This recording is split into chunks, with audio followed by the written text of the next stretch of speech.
Star Network is. Hold no punches! I'm real revolutionary right now. Support this man, Black Media. He makes sure that our stories are told.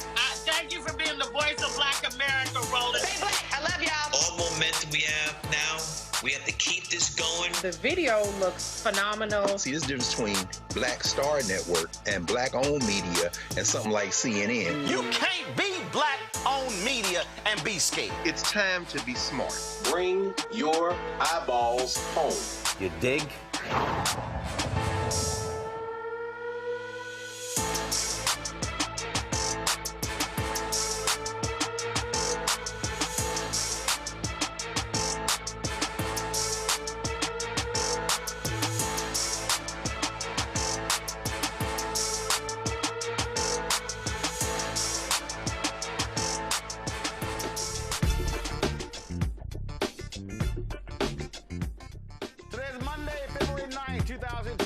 Coming up on Roland Martin Unfiltered, streaming live on the Black Star Network, a federal judge says Trump's Department of Justice has until 5 p.m. Tuesday to unseal documents related to the seizure of election ballots from Fulton County, Georgia. I'll talk with a Fulton County commissioner about that very issue. In North Carolina, a federal judge ruled against students' efforts to open early voting sites at 3 university campuses, including North Carolina A&T. Donald Trump got really triggered when a reporter tried to compare him to Joe Biden, not knowing about the actions taken in his name when it comes to the racist video that he posted. Ooh, it's a meltdown you don't want to miss. A white Montana pastor calls out white evangelicals for following the convict-in-chief. Ooh, y'all don't want to miss this. And Lord, white folk ain't been this mad since Obama wore a tan suit. Bad Bunny's Super Bowl halftime show has MAGA really, really pissed off because he sang it all in Spanish. Just get a translator app. And of course, white nationalist Megyn Kelly just loses her white mind. Ohio Congressman Shontel Brown doesn't hold back when talking about the importance of celebrating Black history while the Trump administration is doing all it can to erase it. Oh, it's lots we're going to talk about. And also, my high school, Yates High School in Houston, celebrating 100 years.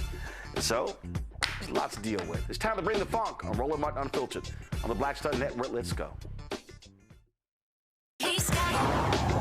Whatever the miss, he's on it. Whatever it is, he's got the scoop, the fact, the find. And when it breaks, he's right on time and it's rolling. Best believe he's knowing. Putting it down from sports to news to politics. With entertainment just for kicks, he's rolling. It's on go, y'all. It's Roland Martin, yeah. Rolling with Roland now. He's funk, he's fresh, he's real, the best, you know he's Roland Martin now.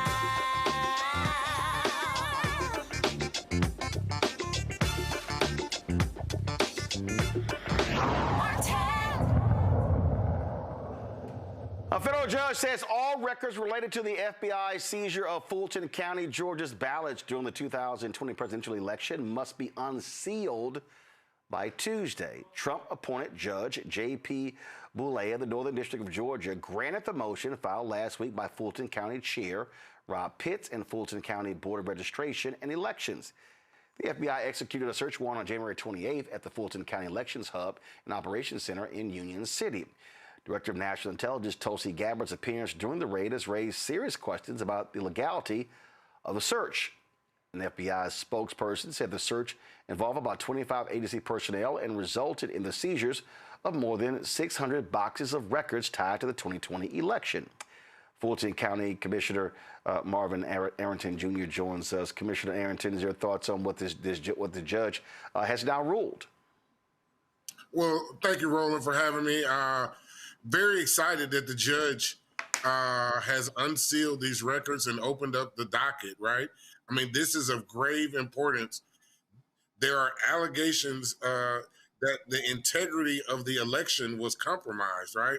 Or that these ballots were somehow compromised. And so I think it's of grave public importance, and very happy that the judge ordered these documents to be unsealed so we can get to the bottom of it. Again, Fulton County has nothing to hide. We had three recounts, independent audit. You know, we're ready.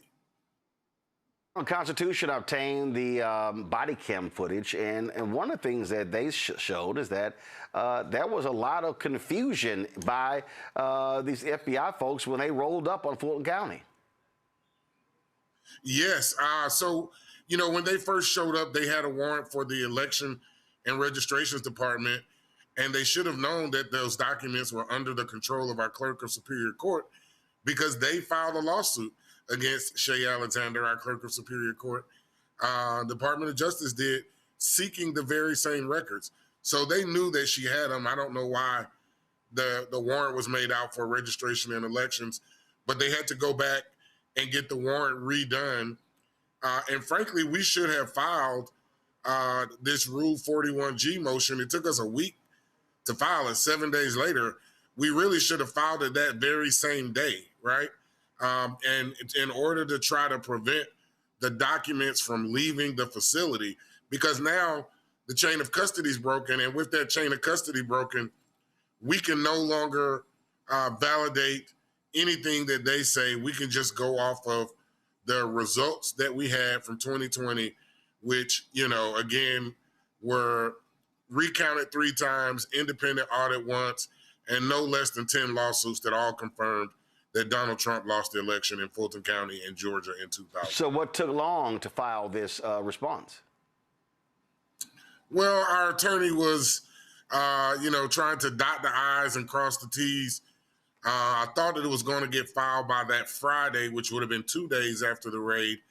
And then she indicated that they needed over the weekend to file it, and it would be filed on Monday. And then it still took 2 more days. But I think they were compiling the affidavits and, again, just making sure that they dotted all the I's and crossed all the T's. But it would have been great to just get a temporary motion in to stop or halt, because I think we could have gotten it halted and the records would not have left the facility, right? Because there should have been, even if, I don't know what Trump wants to prove, but even if it would have benefited him to maintain the chain of custody, right? That's the only way that anyone would be able to agree with anything that he says. But now that he's broken the chain of custody, there's no way for anyone to confirm or deny what has happened to those records since they left the Fulton County Registration and Elections building. We will see if the Trump DOJ will comply with this judge's ruling tomorrow. They are known for ignoring federal judges. Yes, well, so the judge indicated, I think they agreed that they would do it by 5 o'clock tomorrow, but the judge indicated that she wanted it done sooner than the close of business tomorrow. The judge indicated that he wanted it done sooner than the close of business tomorrow. So hopefully we'll get a copy of it, because that warrant, that affidavit that supported the search warrant is really crucial, right? We need to see what that says. We need to see what are the allegations. But these records were already under seal from a Fulton County Superior Court judge, Robert McBurney. He had already ordered that the records be sealed. And Georgia state law does not allow the sharing of this information, which is why the Department of Justice also sued Brad Raffensperger, Republican Brad Raffensperger. So they're trying to get these records any way they can, and we certainly are pushing back as much as we can, as loud as we can, because they should not have these records. All right, Commissioner Arrington, we surely appreciate it. Thanks a lot. Thank you so much, Roland. Have a great day. Likewise. All right, folks, got to go to a break. We'll be right back. Roland Martin Unfiltered right here on the Black Star Network. Next on the Black Table with me, Greg Carr. Succession. We're hearing that word pop up a lot these days as our country continues to fracture and divide. But did you know that that idea, essentially a breaking up of the USA, has been part of the public debate since long before and long after the Civil War, right up to today? On our next show, you'll meet Richard Crichton, the author of this book, who says breaking up this great experiment called America might not be such a bad thing. That's on the next Black Table, right here on the Black Star Network.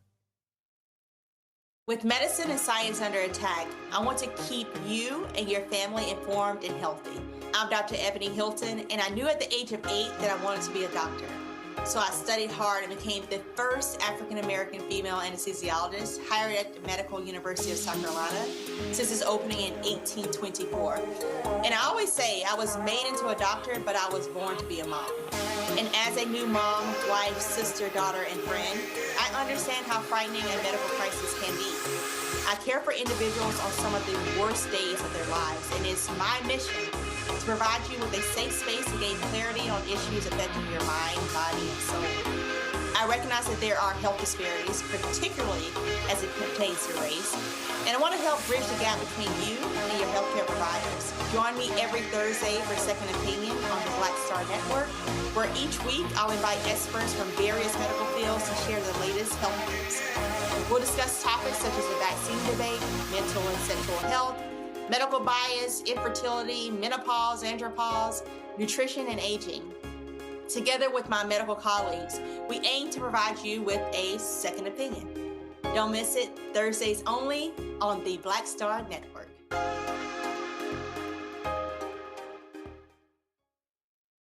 Hey everybody, I'm T.D. Jakes, and I want to encourage you to watch Roland Martin Unfiltered.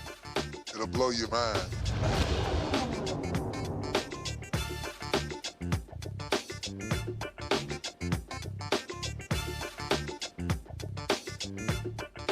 Students at 3 North Carolina universities, including North Carolina A&T, will not be voting on campus after a federal judge declined to facilitate efforts to establish early voting sites.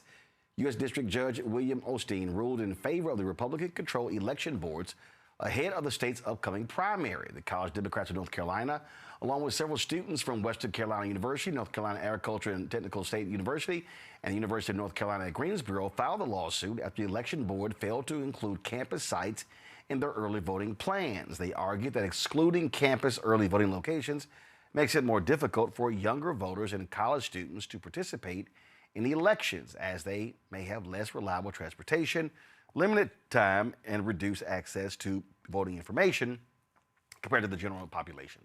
Judge Osteen stated that formally supporting efforts to open these sites so close to the voting date could lead to confusion. His ruling represents a significant policy decision by the State Board of Elections and by election boards across all 100 counties, following a recent state law that shifted these boards from the Democratic governor to the Republican state auditor, which means that even though Democrats hold the governor's mansion, lieutenant governor's mansion, attorney general, secretary of state, in North Carolina, you have Republican majorities on the boards and not Democratic.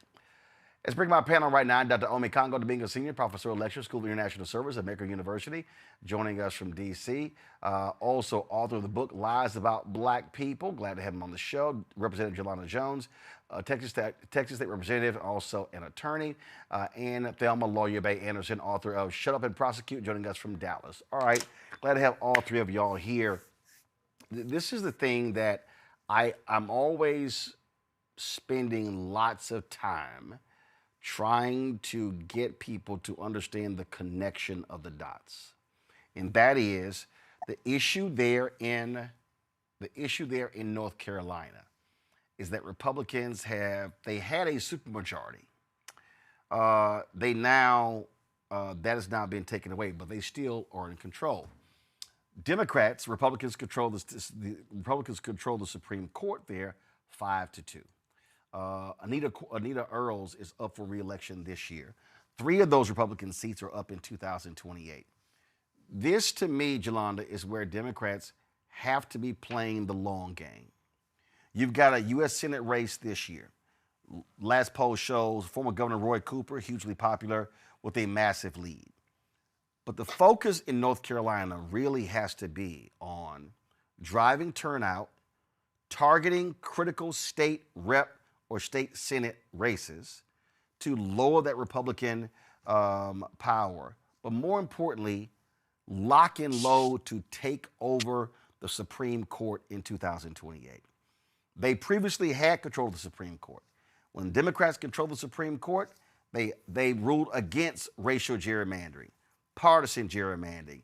They literally stopped a lot of the craziness happening there with Republicans in the legislature. Again, this is where there has to be a laser-like focus to say, if we're going to change things like this and be able to have those early voting sites, you have to actually win political power, because we see what happens when the Republicans get it, how they will abuse that power and do things like this, removing voting locations off of extremely large college campuses. So I agree with you, Roland. And again, I'm going to say this every time I'm on your show until the elections are over, that we've got to vote like our lives and our children's lives depend on it, because they do. And I think that when we are in office, we are far too nice and we want to do things with the high road. Sometimes you need to get in the gutter. But I'm not at all surprised that the courts sided with Republicans, because Trump was masterful in stacking courts with people who follow him. So I know we talked about, maybe 2 or 3 weeks ago, we talked about the protests with the students and how dangerous it was. But the Republicans are going to do what they need to do to suppress our votes. So the only way for us to take power back and get fair rulings is for us to take over the State House, the U.S. House. We need to take over everything in North Carolina and everywhere, because it's just what we have to do. It's just that simple. So now the kids are going to have to figure it out. And they can't let this, I believe to be an unconstitutional ruling, like dissuade us. We just have got to fight through it. I've been black all my life. Well, I'll say this. And we've had to do that. I'll say this, Ome Congo. I don't think the students have to figure it out. I think if you're Democrats in North Carolina, what you do is you say, all right, no problem. We're going to set up buses, vans, whatever. Here's the schedule, and we will drive you to the voting location. Look, I was there several years ago. It's about 2 miles. The early voting location is about 2 miles from North Carolina A&T's campus. To me, this is where you partner with churches or whatever and say, hey, we're going to have 2 to 3 vans available on the hour or every 30 minutes to take students from campus to the voting sites and back. So you say, okay, all right, y'all want to do that? Fine, we can circumvent that. We're going to create our own Uber service to drop voters off and take them and pick them up. That's what Democrats in North Carolina should be focused on. Yeah, absolutely. I mean, every time I hear these stories, we just always have to remind ourselves, and the kids who don't know the history, they have to learn it, is that we've always done more with less. I'm thinking about the Montgomery bus boycott. And so these are the types of things that we're going to have to do. Some of these companies out there that want to redeem themselves, I remember like Lyft was offering rides during the elections. Tell these companies, hey, do you want to partner with us if you believe in voting rights? Because so many of these companies are silent. The local organizations and the youth there, the students, they need to step up. And just like you're talking about how rides can be organized, people need to also organize to make sure that the IDs are in check. When going off of these first 2 stories that we just heard, they're like night and day, right? And it's a reminder of what Trump is doing as it relates to the courts. The elections have always been about the courts, and I'm happy that people are finally getting hip to it. Not us here in our audience, obviously, but many people are starting to see that. Trump is still appointing judges now. And federal judges that are being appointed, they are actually asking questions about whether they accept the 2020 results. And many of them are not answering the question directly. And they are still getting appointed, some with some Democrats. And I'm sure this is happening at smaller levels in the federal courts as well. So this is another example about how, one, we need to do exactly what you're saying in terms of starting the organizational infrastructure in place now so that there's no excuse to come November, but also a reminder of how much attention we need to pay to the courts in this country at every level. And as Yolanda was saying, voting like our lives depend on it. Our lives depend on making sure we have courts in place to protect our rights. The thing for me, Thelma, again, is playing the long game, saying, okay, we see how y'all want to roll. And the numbers are the numbers. We're talking about thousands of students. And, you could be looking at between these campuses, if you do this, an additional 5, 6, 7, 8, 10,000 folks voting, yes, it would be more convenient on the campuses. Yes, they should be on the campuses. But this is where you have to say, fine, we're going to take this ruling, and what we're going to do is we're going to run folks, we're going to win power, and then we're going to change the rules back. This is what I would call legal discrimination, because when you're looking at how he made his ruling, he didn't make it just on the basis of, oh yeah, I ain't gonna let y'all get this one in. He did it strictly to say, oh, it's too late in the game for this to happen. Why y'all waited so late? So he literally caught us with our pants down and played in our face to let us know, oh, y'all know how we roll. Y'all know we gonna deny this because it's too close to the election.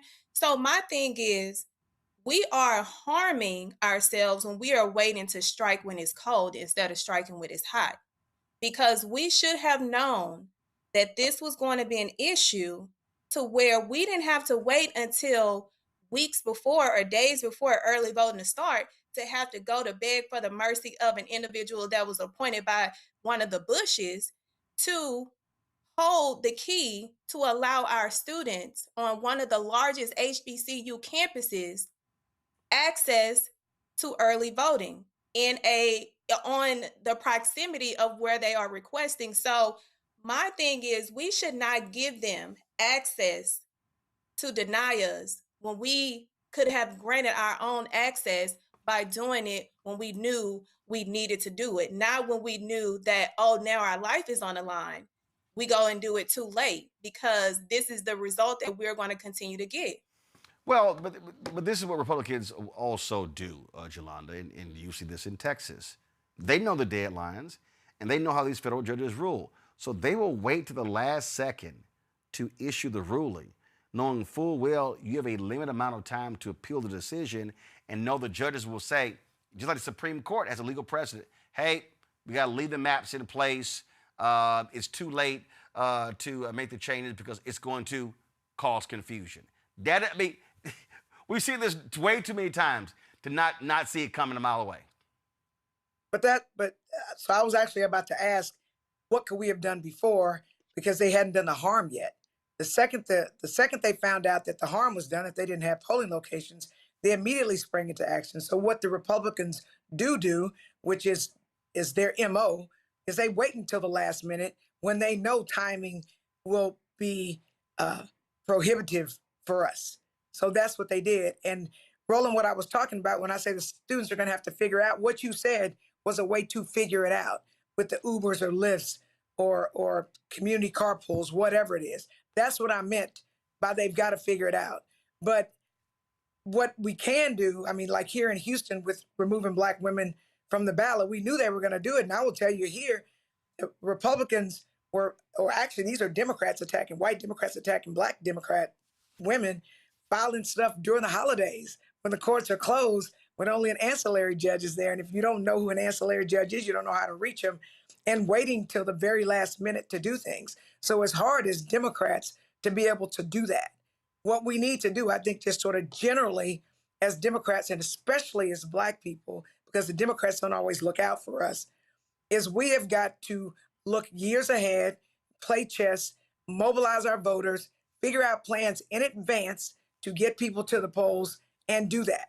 That way, even if the Republicans pull some stuff like they're doing right now, then we're better prepared. So I don't think that they wait until the last minute, because I know for a fact that they were out there protesting the second they found out that they didn't have polling locations on the HBCU campus. Well, we covered it. They actually were at the meeting where that took place. And according to Carolina Press, what the judge said is, the judge ruled the students had not proven a severe enough burden on students' right to vote on any of the campuses to justify changing the rules. Early voting starts February 12th, so that was the basis of it there. Again, here's the thing that and it's very, and again, when I talk about strategy, and and I'm just going to use Virginia as an example, Congo. So Virginia Speaker, Don Scott, met with me, and he said, this was 2 years ago, we want to take control of we want to win the House. And they identified, we need to win X number of races to win the House. These are the races that we're targeting. These are the races where black voters are going to play a critical role for us to win. And he laid out and mapped it.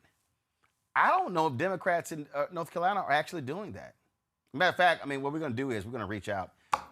And so, Carol, I want the North Carolina head, I want the head of the North Carolina State Democratic Party, and I want the Democratic House Minority Leader. I want both of them on the show, and I want them to answer that question. I want to know first of all, how many do they need, and then what are they targeting? To me, that's what you have to do. I'm tired of these general discussions. No, I keep saying over and over and over again, Congo, you have to have a micro strategy in order to win macro. You got to be able to tell people, hey, if we win, we need 4, we need 5, we need 7. I think in Texas, Republicans have a 14-seat lead, if I'm correct, in the House. I can't remember what that number is. But no, 62-88. Okay, so you got 16. So 62-88. I'm sorry, 26. But you got to be able to say, okay, fine. Here's a number. How many can we pick off in this cycle? And then what's the strategy? What does that district look like? What's the makeup of those voters? How many black voters? How many Latino voters? Whatever. To me, that's sort of how you have this targeted effort. I don't believe spending time and money in places you know you're not going to win. I believe you target your pickoffs area, and I just wonder if that's what they do in North Carolina. Yeah, I'm really wondering about that as well, and I'm very interested to see what happens, when those representatives get back to you after y'all reach out, because it'll be important for them to explain what's going on. One of my concerns is that coming off of, the major elections, that happened, this past November with the Democrats sweep in, and with some of these other small stories we're hearing in, Louisiana, Texas State House, and so on and so forth. I'm concerned that Democrats are going to start getting complacent, and I think that they're going to start, kind of feeling themselves, and I'm hoping that's not the case, and thinking, oh, and we got a popular candidate, who's running, in these races as well. Democrats are just going to turn out, and November is such a long time away that if the active strategies are not happening right now, they're going to be in for another surprise. And I think that one of the things that's important when you talk about the meeting that you had 2 years ago is that he was talking about, I don't want to take anything for granted. And that's why he met not just with anybody, but he met with somebody like you, somebody who knows the politics, who knows the history. You talk about Texas like it's the back of your hand, and you've seen all of this happen before.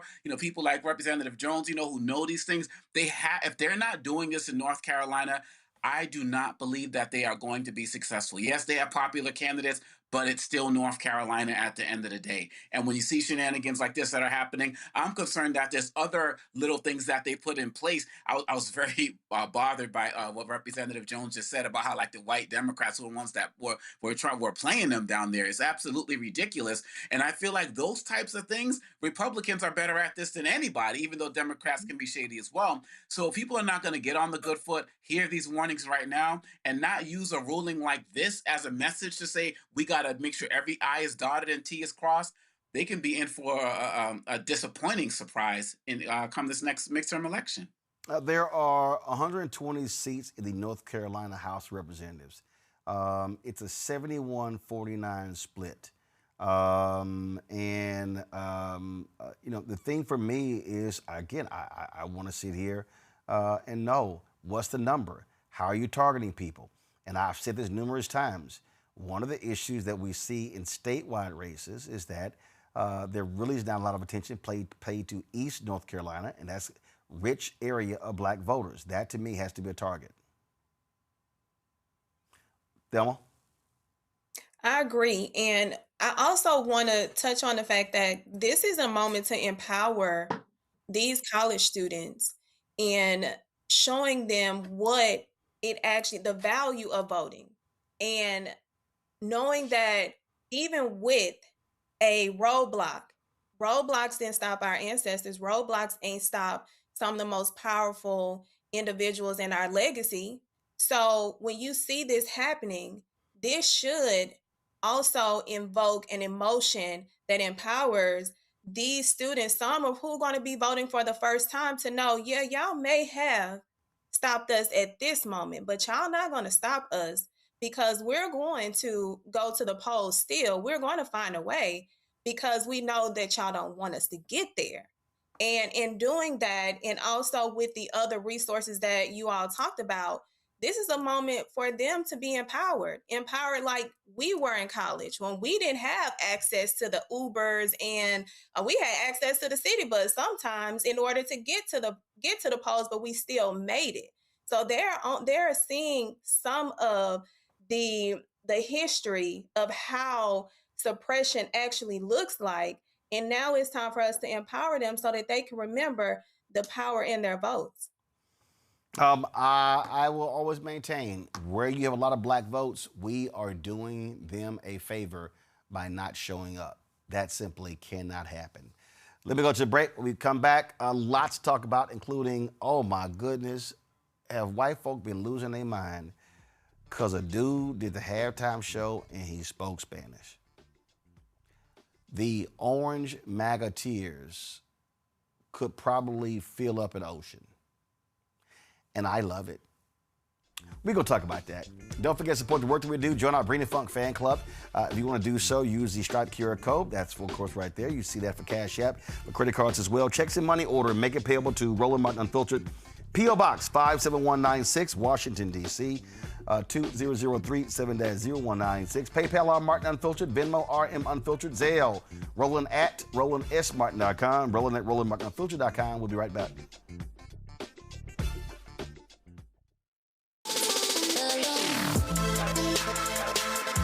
Hey y'all, welcome to The Other Side of Change, only on the Black Star Network and hosted by myself, Bria Baker, and my good sis, Jamira Burley. We are just two millennial women tackling everything at the intersection of politics, gender, and pop culture. And we don't just settle for commentary. This is about solution-driven dialogue to get us to the world as it could be and not just as it is. Watch us on the Black Star Network, so tune in to The Other Side of Change.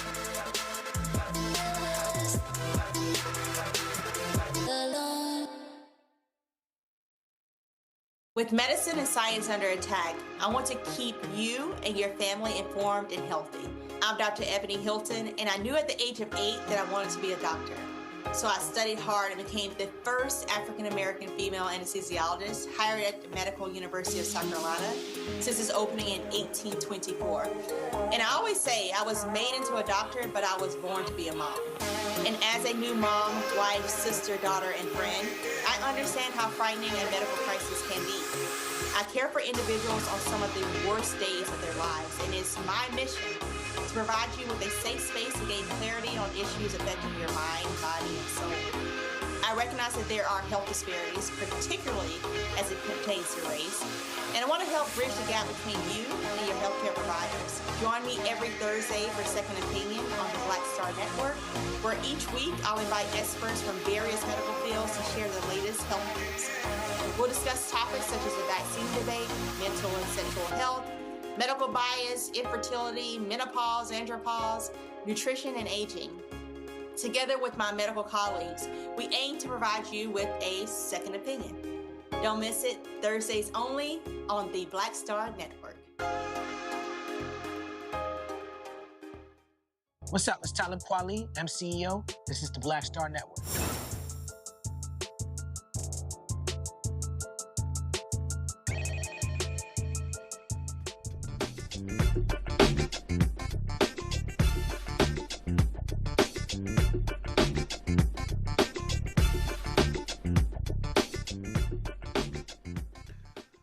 Student came out late last week saying that they were at Florida A&M, saying they were not allowed to use black on flyers of a program. Well, now FAMU the leadership is trying to set the record straight with regards to this. According to the report from Orlando's WKMG-TV News 6, Aaliyah Stewart, a final year student at the Florida A&M University College of Law, says she ran into repeated issues getting the flyers approved for the Black Law Student Association's Black History Month events. She told the reporter that words like black, affirmative action, and women were flagged and blocked because of Florida's anti-DEI law. As a result, she says her organization was pressured to shorten or remove language directly tied to Black History Month. President Marva B. Johnson, who was appointed to the board by Governor Rick DeSantis, she was a supporter of his, and the board chose her. This is what she said, quote, "As the state's only public historically Black university, the word Black is central to the mission and identity of Florida A&M University. We take seriously our responsibility to communicate clearly and consistently on matters of law, governance, and public accountability. The university unequivocally confirms that the use of the word Black or the phrase Black History Month does not violate the letter, spirit, or intent of Florida Senate Bill 266, Board of Governors Regulation 9.016, or any relevant federal guidance. FAMU is celebrating Black History Month with full support of the Governor, Board of Governors, and state elected bodies. These activities began on February 1st with the opening of a new exhibition at the Meek Eaton Black Archives Research Center and Museum on the main campus. Throughout the month, the university will continue to highlight and honor FAMU historical figures, culminating in our annual Harambe Festival on February 28th. The planned student organization activities in Orlando are a welcome and valued extension of FAMU's comprehensive recognition of the enduring contributions of Black history to our society. We will continue to support our students, faculty, and alumni in celebrating Black history in ways that are lawful, authentic, and aligned with the values that define Florida A&M University."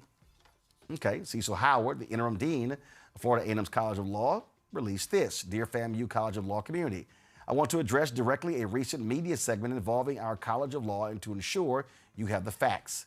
Last week, News 6 Orlando reported that certain words, including the word Black, had been restricted on Black History Month promotional materials for one of our student organizations.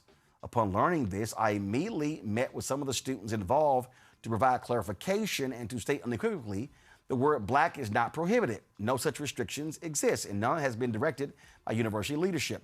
Once this matter came to the attention of FAMU President Marva Johnson, the university quickly engaged a Florida higher education law expert who unequivocally opined and confirmed that uses of the word Black or phrases Black History Month in no way violate the letter, spirit, or intent of Florida Senate Bill 266, Board of Governors Regulation 9.016, or relevant federal guidance. I fully concur with this expert legal opinion. There's nothing in Senate Bill 266 or Board of Governors Regulation 9.016 that prohibits the use of the word Black or the phrase Black History Month. These provisions address the expenditure of state and federal funds on programs that advocate for diversity, equity, inclusion as specifically defined. They do not prohibit the use of any word not Black, not women, not affirmative action. The regulation explicitly protects the speech and expressive activity of student-led organizations. The Black Law Student Association is precisely such an organization. What occurred was a staff-level error and an overly cautious interpretation that went beyond what the law requires.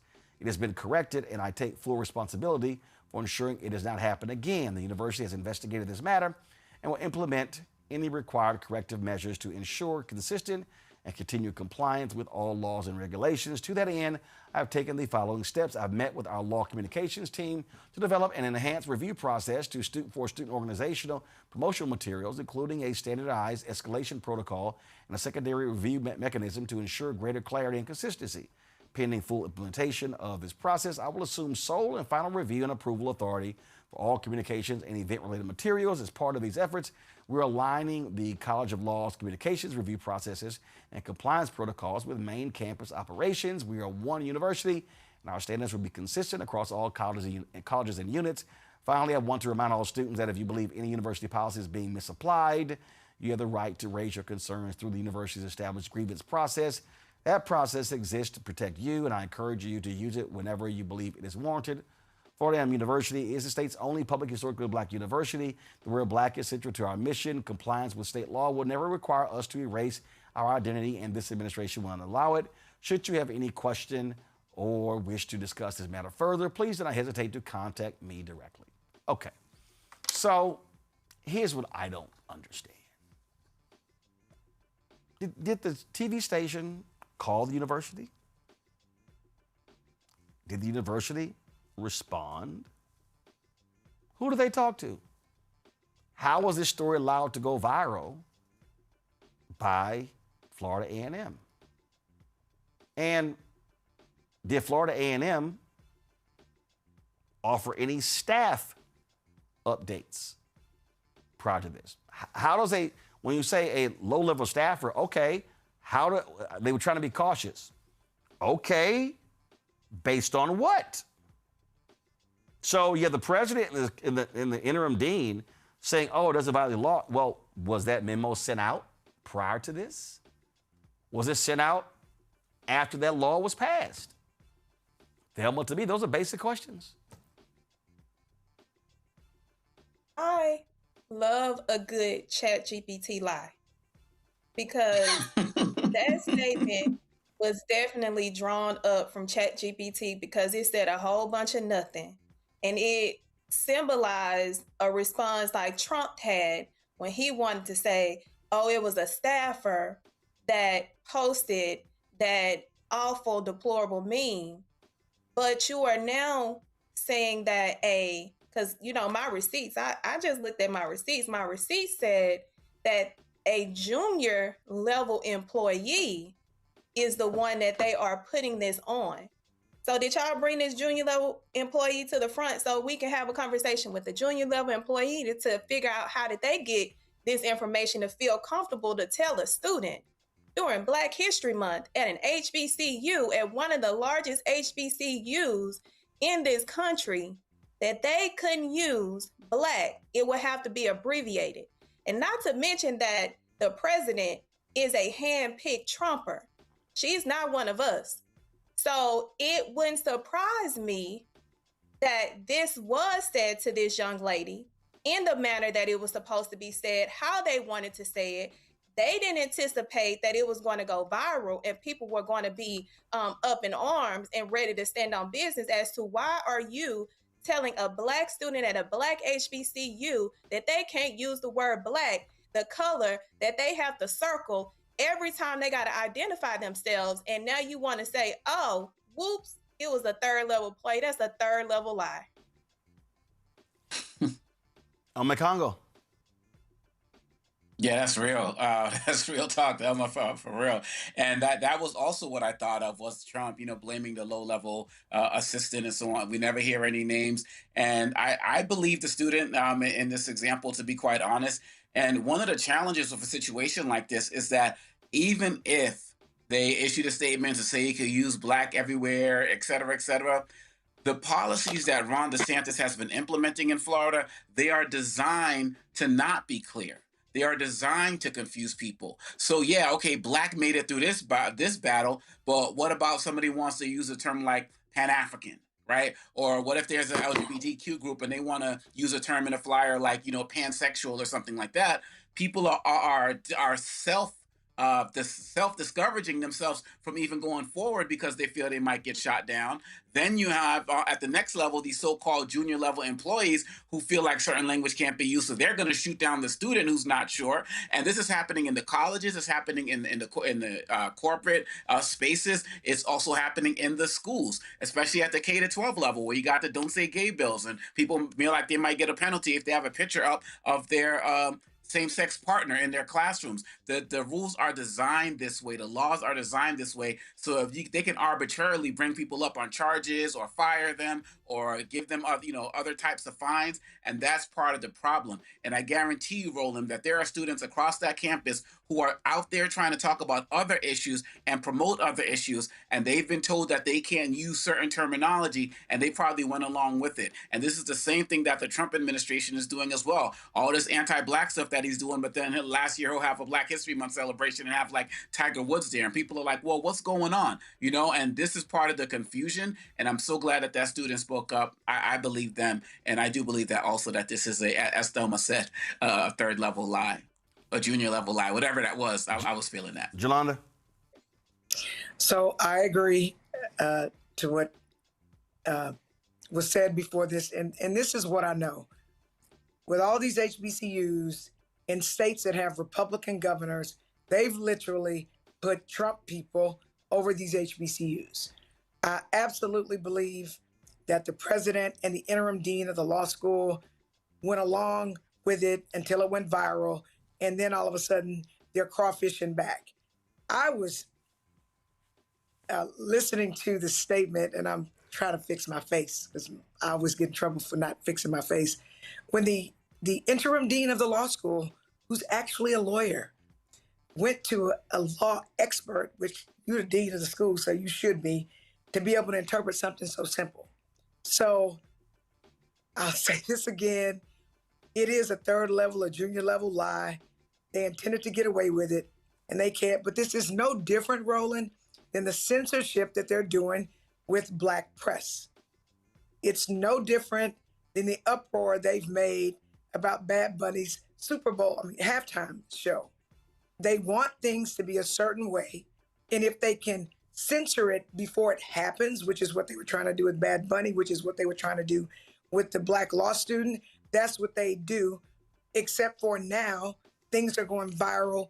People are making a big deal about it. You're making a big deal about it. Don Lemon is making a big deal about it. Joy Reid is making a big deal about it. Monique Presley is making a big deal about it. And we can keep going on and on and on. And they are losing control of the narrative.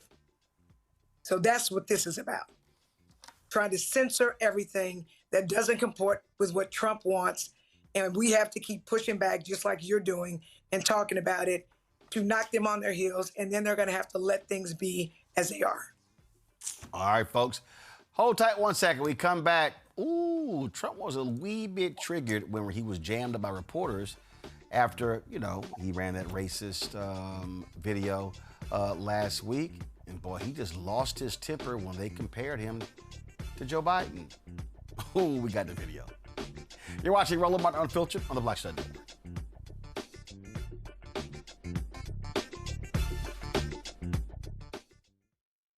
I'm Brittany Noble, Midwest-born, HBCU educated with experience in newsrooms across the country. Well, I've teamed up with Roland Martin to bring to you The Breakdown. This isn't just news. It's our stories, our voice, our community.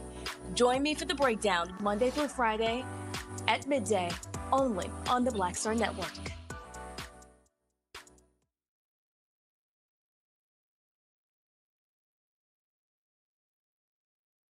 Hi, I'm Swain Cash, Basketball Hall of Famer, and you're watching Black Star Network.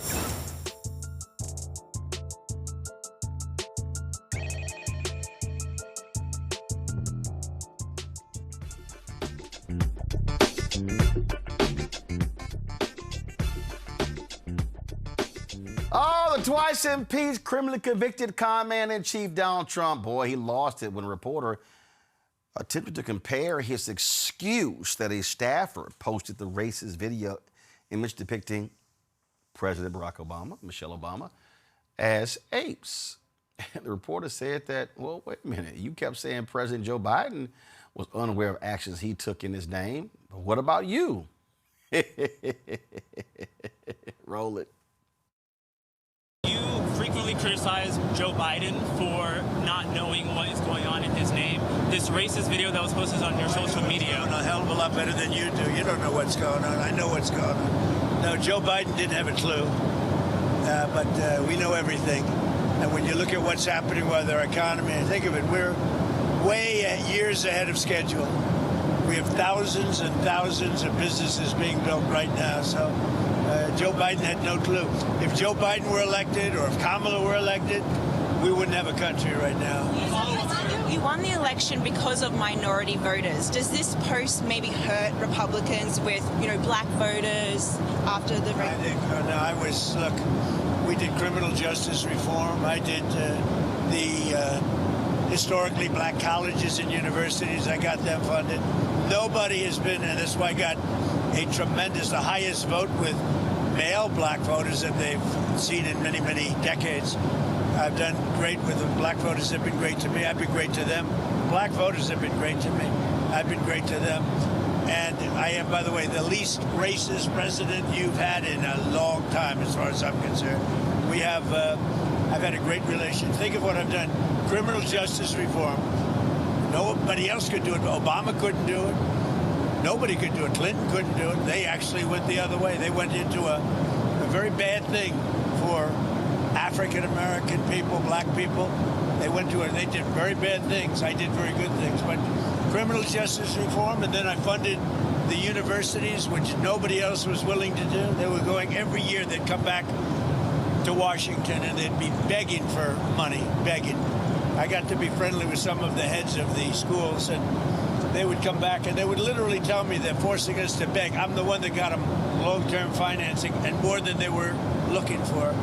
So there's nobody that's done more. And I think maybe more than anything else was criminal justice reform. They've been trying to get it for years, and I'm the one that got it done. So nobody can tell me about that. That somebody posts, a staffer, posts, and I knew it was all about, if you take a look at that and see the whole thing, it was a small section at the very end, but that was about fraudulent elections, which we have a lot of them. We're going to get it stopped. And I liked the beginning. I saw it and just passed it on. And I guess probably nobody reviewed the end of it, because what I saw at the beginning was really, really strong. It was about fraudulent elections. And anytime I see that stuff, and when it's credible, you put it up. But somebody slipped and missed a very small part. Now, by the way, again, a takeoff one, I guess. I didn't do it, by the way. This was done by somebody else. This was a retruth. That was not done by us. But that was a very strong truth. It was a very strong statement made about the fraudulent elections in a certain part of our country, which are really bad. Y'all, his ass just straight ass lying. I mean, just lie, lie, lie, lie, lie, lie, lie. It's all a lie. First of all, let me remind y'all, okay? Criminal justice reform, Democrats control the House. It was Hakeem Jeffries that pushed that through the House, and then when it went to the Senate, you had Democrats Dick Durbin, Kamala Harris, Cory Booker, who said, oh, this bill is too weak. You even had Republican Chuck Grassley, head of the Senate Judiciary Committee, saying, bill got to get improved. That's how it got passed. What Donald Trump just said about HBCUs, flat out lie. Oh, I got long-term financing. No, he did not. Y'all, he didn't even know what the hell that bill was about. That bill was led by Congresswoman Alma Adams of North Carolina. Yep. She was the co-chair of the Congressional HBCU Caucus. Go to my iPad. Okay? This is where Trump is lying. What he's talking about is the Future Act. Okay? The Future Act first came under George W. Bush. It was renewed under Obama. Then it expired. So when he keeps talking about he got them long-term financing, no, that bill was about $250 million. $85 million of that went to HBCUs. That's it. That ain't long-term financing, y'all. He's just lying. He's lying. He didn't know jack about this bill. It was Congresswoman Alma Adams who drove the bill through. Those are just facts. So I'm like, bro, you can keep sitting here lying. Oh, by the way, $17 billion went to HBCUs under Biden-Harris. Trump can't even get close to that number. The fact of the matter is, he knew about the damn video.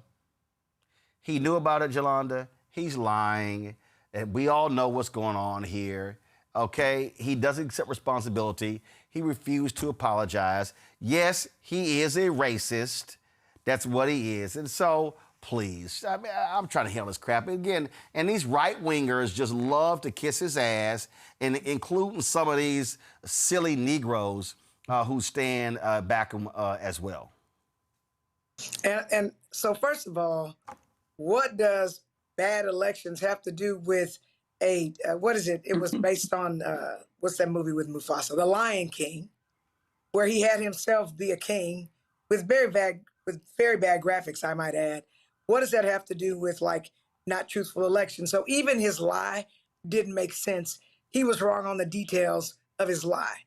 And who wants to take a president seriously who comes out on his social media things about the Lion King with people's faces superimposed on bodies? So nothing about it was serious, except for he was seriously racist and evil to Black people. And I don't know when we're going to accept, I guess, people generally, that he's racist. He just is. I think most of Black people understand that he's racist, but white folks continue to excuse his behavior and try to explain it away with jokes. And these jokes are not funny, even when they're doing that. So he's racist. I agree with you, Roland. I'm the Congo. You know, every week he gives people more fodder that we should be using to bring to these corporations, to bring to these organizations, all these places that have caved to this guy. Like, this is the guy you wanted to cancel your DEI programs for, the guy who's putting on images of the Obamas as apes. Y'all are cool with that? You must be cool with it because you haven't made a statement about it. So we know we need to keep that pressure on because a racist is going to racist. And what we're doing in this country, unfortunately, is we treat Trump's actions like school shootings. Everybody gets uproar for, for a couple of days, thoughts and prayers and so on, and then people move on to the next story. So unlike, what we do here where we call it out regularly, folks across the country, oh my gosh, this was sad, this is messed up, Tim Scott, most racist thing I've ever seen. But then they make no demands and they go right back to business as usual. And that becomes part of the problem. The fact of the matter is that there's only like 3 people who have access to Trump's account, like him, Scavino, and Harp or something like that. This went out at like 11:45 p.m., similar to our last story. If this was a random person who put it out, who is it? Did they get fired? Was there anything? This is Trump. This is Trump who did it. They took it down like 12 hours later. And then you got people in the White House said, he's not racist. Didn't you see him standing side by side with Nicki Minaj and holding hands? Like this is what they're literally saying. And then they'll make up stories about how he does everything for Black people. And too many folks in these press outlets who are in front of him don't have enough knowledge to be able to say, well, Biden actually gave $17 billion. So I'm concerned that people are not going to be talking about this a week later, even by the end of this week or even midweek. But this is fodder that we can use to pressure more of the organizations and corporations and schools and people that support him to force them to call him out, or they suffer more consequences from us, similar to what's happened with Target. Velma, here's what I thought was utterly hilarious on Friday. Now, the video was posted in the early hours on Friday. A lot of pressure, probably was shortly after noon, the video got taken down. But it was amazing to me how these scared Negroes waited late. So for instance, this Trump Black preacher, Kelvin Kobaris, he is the pastor of New Life Christian International Church in Plant City, Florida. This is who he is. Now, I said it was taken down shortly after noon. This fool drops this statement at 10 p.m. The post depicting former President Barack Obama and Michelle Obama as apes on Truth Social was despicable and disgusting. While a White House staffer was responsible for posting it, those of us in leadership understand we are ultimately accountable for the actions of our subordinates. Rather than joining the rage on social media, I addressed my concerns directly with the White House and encouraged the president to publicly denounce the post and work to heal and unite our community. #BridgeBuilder. Negro, you weighed in 10 hours later. And you likely ran your statement by the White House before releasing it. How you gonna call yourself a bridge builder and then it's like, oh, I encourage the president to publicly denounce the post? First of all, that video of Trump talking, hell, that was taken before his statement even went out. So, and Trump did not denounce the post, and he damn sure ain't working to heal and unite. But see, this is what happens again when you got these folk we can call the help. Then you also had that little MAGA Negro out of Detroit, Lorenzo Sewell. Everyone makes posts they regret. A little folly cast out much wisdom. But please don't think Black Americans who live in majority Black cities even know what Truth Social is. It is extremely disingenuous to suggest Americans care about Black people. Huh?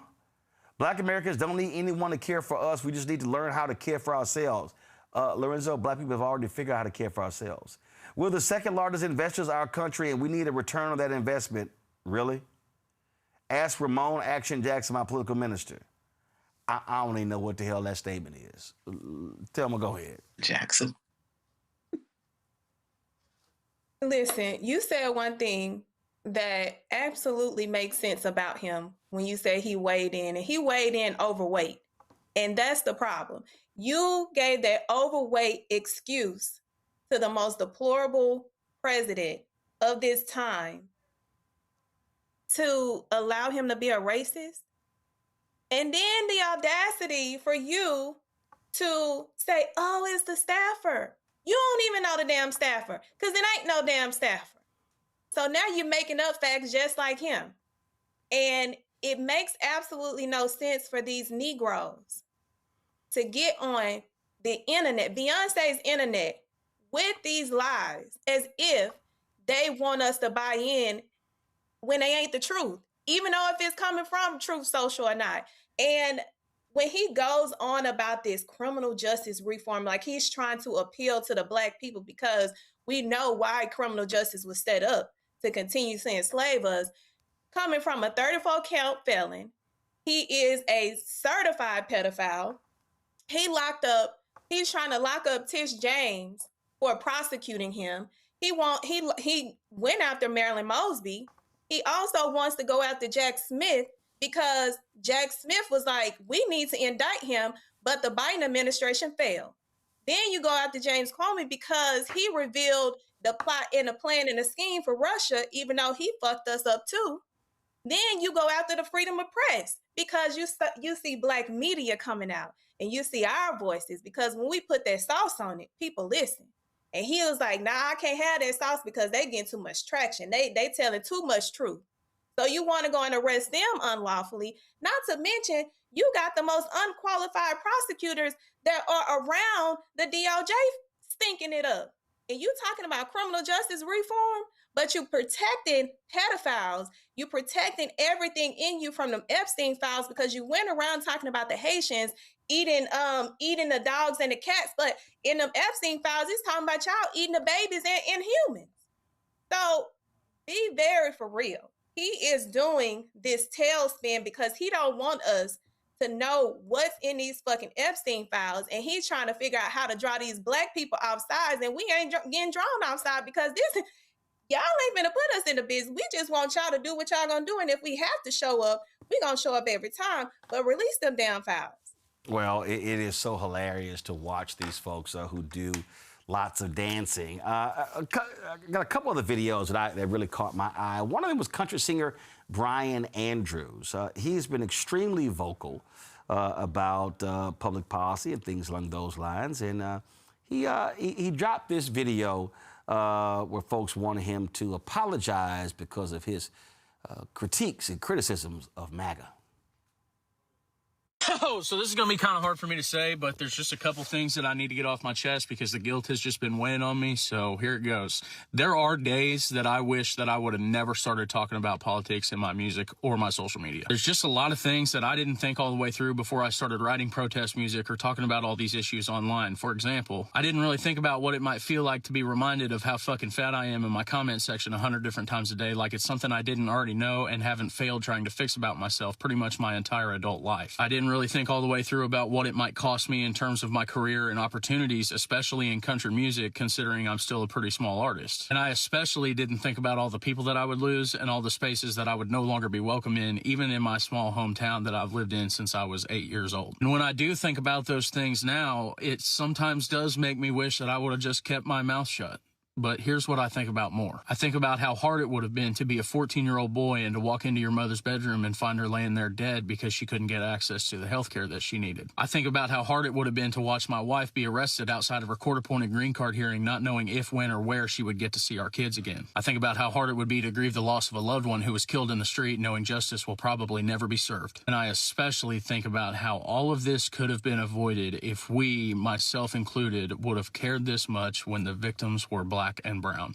And that is what I'm apologizing for. At the end of the day, you can call me a radical leftist fat ass, you could cancel me in country music, or you could walk out of my life like you never even knew me, and I will never apologize for any of it. Because you doing that in response to any one of the issues that I've mentioned in this video says a whole lot more about you than it ever will me. But the one thing that I will apologize for, the only regret that I have, is that I did not speak up sooner, and I will never make that mistake again, which is why I make this music.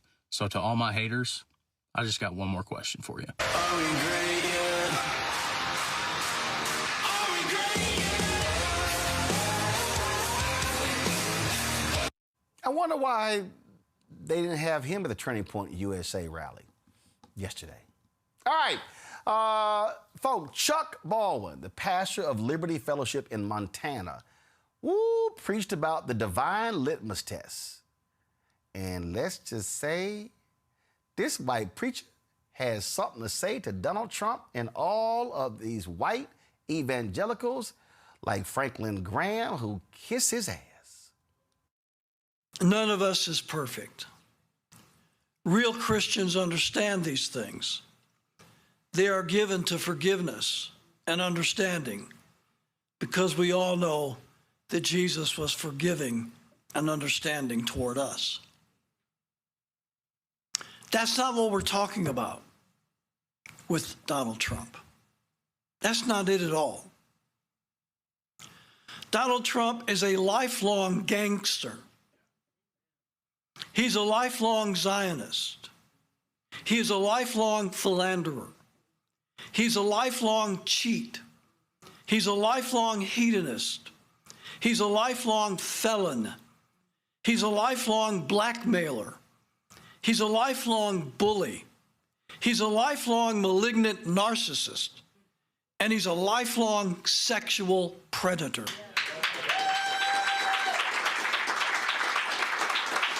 And since he's been president, he has now joined the ranks of international war criminals and mass murderers. If you have taken the time to look at even some of the newly released, I'll call them e-files, you know what I'm talking about. If you have taken the time to look at even some of the newly released e-files, you know that Donald J. Trump, along with the rest of the rich and famous predators in those files, should spend the rest of his life in prison.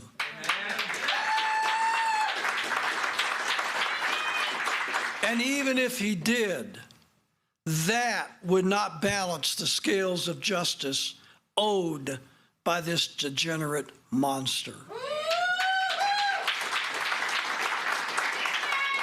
And yet, knowing all of this, there are still thousands of pastors and Christians who continue to give Trump their undying support.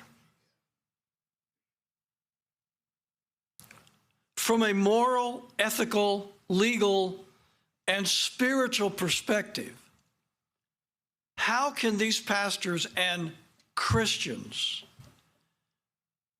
not be party to Trump's corruption?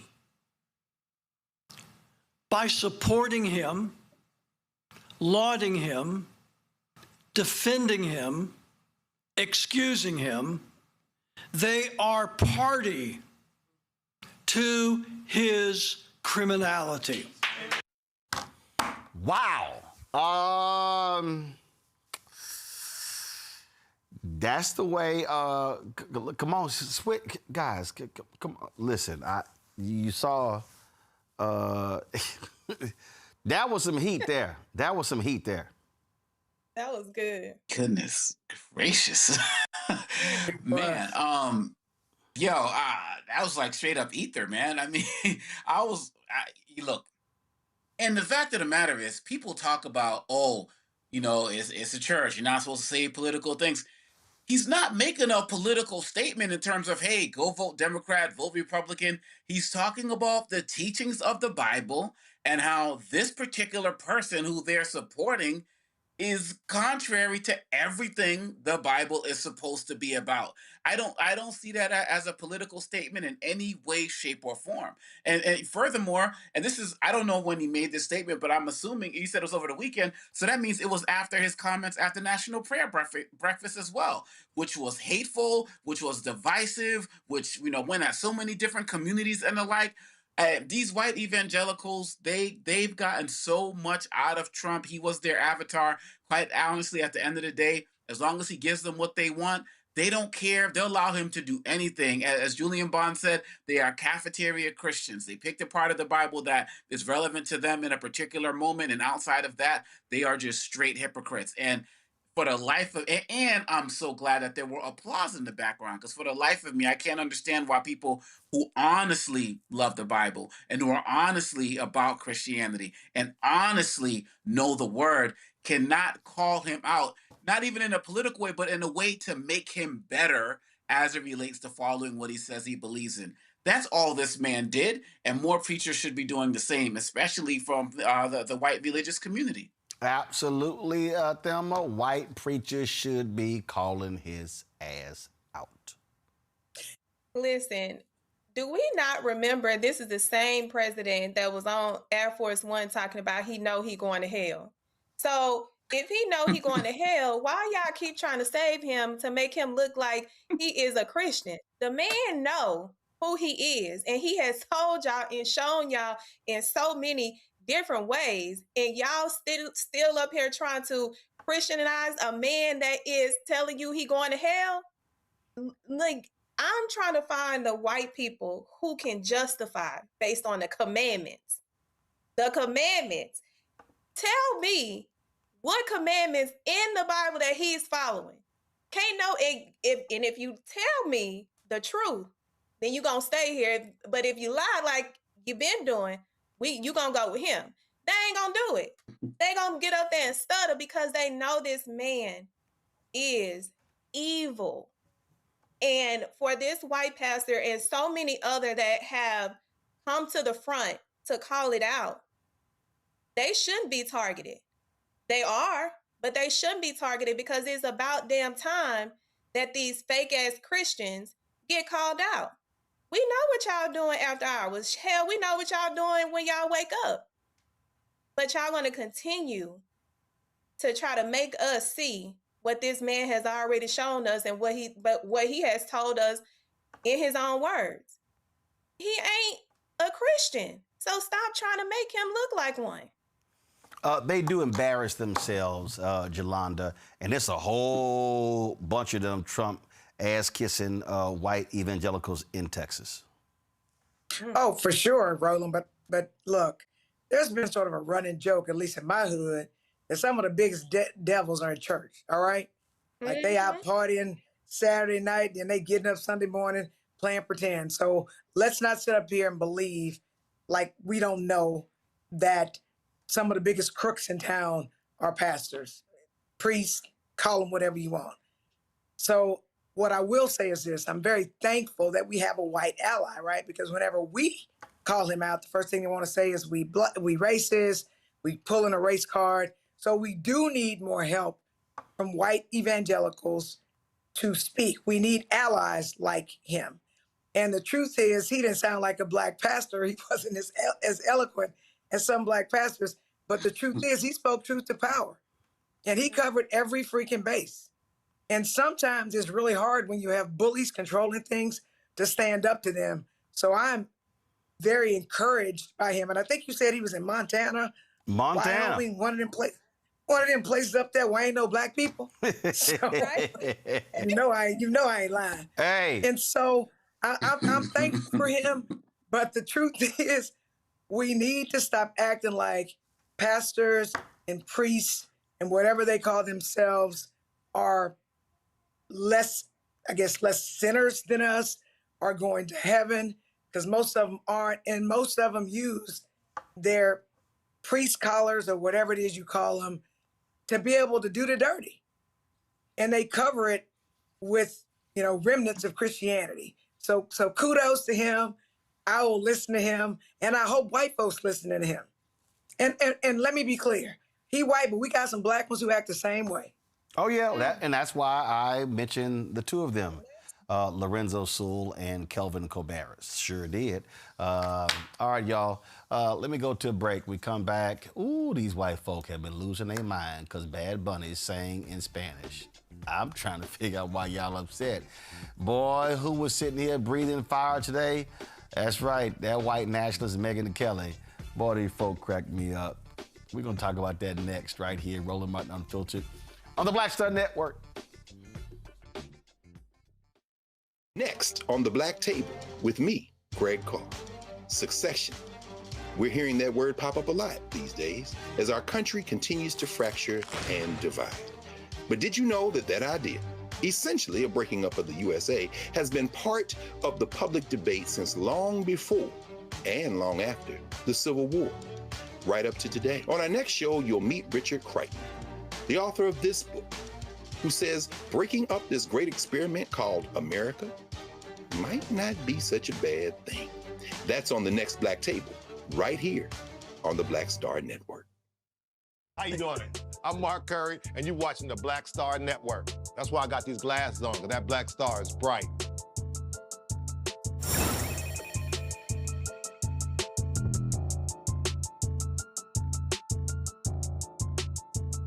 All right, y'all.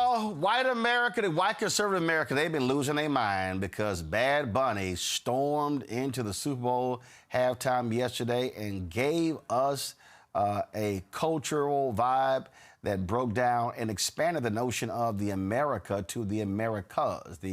Of course, Apple Music halftime show featured him singing in Spanish, did not sing a single word in English. It featured a number of entertainers who were there, who were watching it all. Of course, Lady Gaga sang, Ricky Martin sang. I mean, my goodness, he pays homage to the sugarcane history of Puerto Rico. And then again, it made it clear that the Americas is not just the United States. And at the end, he named all of the countries as well. And so it was an incredible performance. I absolutely enjoyed it. Now, of course, while that was happening, Crazy Deranged MAGA was having their Turning Point USA, so-called All-American halftime show. Wasn't even live. We now realize it was taped on Friday. They had 200 people in the room trying to make it seem like it was jam-packed. They couldn't even pack 1,000 people into that joint. It was a joke. Kid Rock was lip-syncing. It was absolutely awful and abysmal. And then they're just feeling themselves by saying, oh, my God, 6 million, 7 million, 10 million watched, where early estimates say that 135 million people watched the halftime show. 127 million watched the game. That means that if that holds up, it will be the largest viewed halftime in history. But boy, these folks have been crashing out. They have been losing their mind. They were going crazy. Donald Trump lost his mind tweeting. He posted on Truth Social. But then they showed video from Mar-a-Lago, and they actually had Bad Bunny's halftime up and not the folks over at Turning Point USA. I was cracking up laughing. I mean, I love to see these people just lose their mind because they couldn't handle all that color. Oh, Lord, right there, they were just losing it. Oh, they were just losing it. Just losing it. And so I thought it was lovely. But what it goes to show you, and then I told you, my book, White Fear, How the Browning of America is Making White Folks Lose Their Minds. And this is a perfect example. The crashing out. Now, if y'all want to see who is the lead cheerleader for white nationalist MAGA, it has to be that troll Megyn Kelly. So she was on Piers Morgan today, and she was just losing. Oh, my God, this was just awful. This is destroying America. Y'all want to see a deranged white woman? Here you go. To get up there and perform the whole show in Spanish is a middle finger to the rest of America. Who gives a damn that we have 40 million Spanish speakers in the United States? We have 310 million who don't speak a lick of Spanish. This is supposed to be a unifying event for the country, not for the Latinos, not for one small group, but for the country. We don't need a black national anthem. We don't need a Spanish-speaking, non-English performer, and we don't need an ICE or America hater featured as our primetime entertainment. Okay, what is the national language, officially, the national language of the United States of America? I mean, English. And there's been a push for many years to make it an official, you don't have one. Documented thing. You don't have one. If you would have let me finish my comment, I would have pointed that out, that people have been pushing to make it official. Okay, All right, so now let me you're tell trying to make something. official. This attitude that you have right here is why you in Great Britain have lost your culture. You ceded your culture to a bunch of radical Muslims who came in and took over, and now it's gone. We're not allowing that here. Whether it's Hispanic, whether it's Muslim, it's not happening in the United States of America. That's why President Trump was elected. And whether it's Bad Bunny, who is American but refuses to speak English in his performances, or anybody else, we have to keep the Super Bowl, which is a quintessential American event. Football, that kind of football, is ours. They call it American football. And the halftime show and everything around it needs to stay quintessentially American. Not Spanish, not Muslim, not anything other than good old-fashioned American apple pie. There should be a meatloaf, maybe some fried chicken, and an English-speaking performer. That's what the Super Bowl should be. Oye, esto es solo para los rumberos.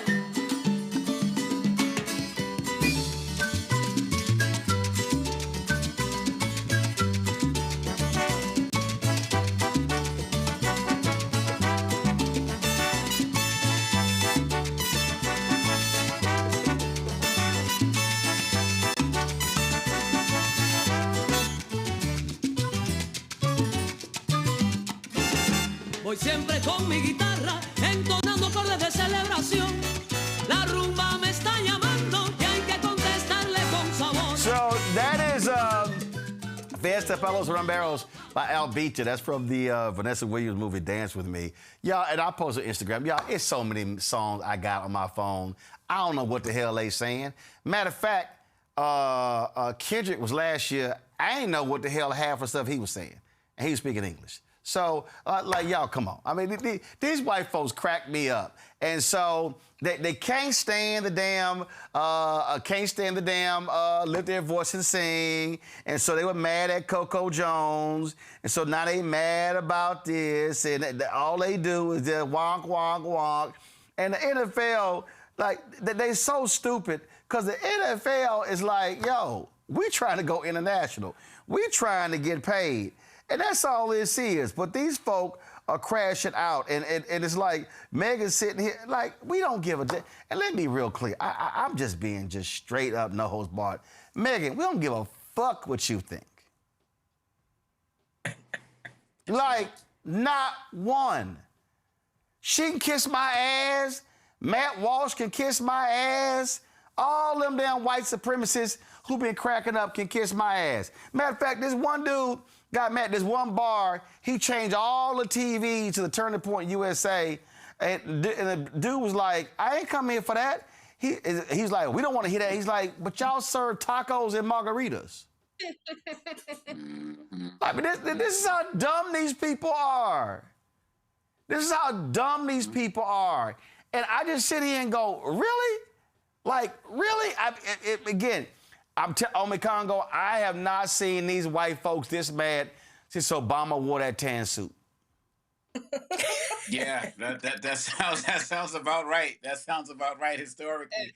Right. And yeah, they were just raging like fire, breathing, raging. And it's interesting, you know, because there's video up there of them watching the halftime show at Mar-a-Lago. You know, Lindsey Graham all up in the picture and stuff. And how all of these guys who said they weren't going to watch it because they were going to watch the real American halftime show, how they know that all of this happened if they didn't watch it themselves? So you know they were watching it, even if they didn't watch it live, they watched it later because they had enough to say. And when it comes to this whole thing about, you know, Spanish, she's like Hispanic, Muslim, like just run down the things, whether religion, whether it's language. Okay, you want to talk about, oh, he's speaking in Spanish. You ever go to an opera, Megyn Kelly? You ain't seen it, got no problem with them singing in Italian, right? So it's just like, how are you going to pick and choose here? But when it comes to Bad Bunny and this halftime show, one of the things that made me realize, and you just hinted at it, Roland, about the NFL going international, they have showed that America is actually in decline.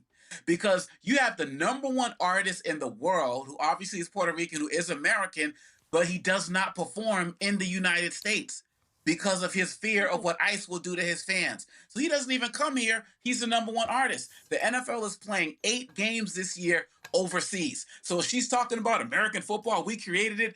They're looking at possibly having expansion teams overseas. So they're just like with NBA, just like with MLB. So people are moving on from America. And so while you want to embrace whiteness and keep declining, he had a performance that showed what unity is about. People are like, oh, it wasn't political. Everything about that show was political, and it was beautiful, from the diversity, just run down the list we've been talking about it. And so he represented the America we want to see. He represented the promise of America. He put Puerto Rico on his back, and that is what they are so pissed off about. But at the same time, like you said, we don't care what they think, because we're going forward. Because like he said, you know, we are America, and we're not going to let them have it. If you are one of the people, and this includes some of y'all black people who sound like them white evangelicals, these white conservatives who was just losing it over this on yesterday. This from me, from my heart, deep in my soul, this is what I want to say to y'all. Kiss my entire ass.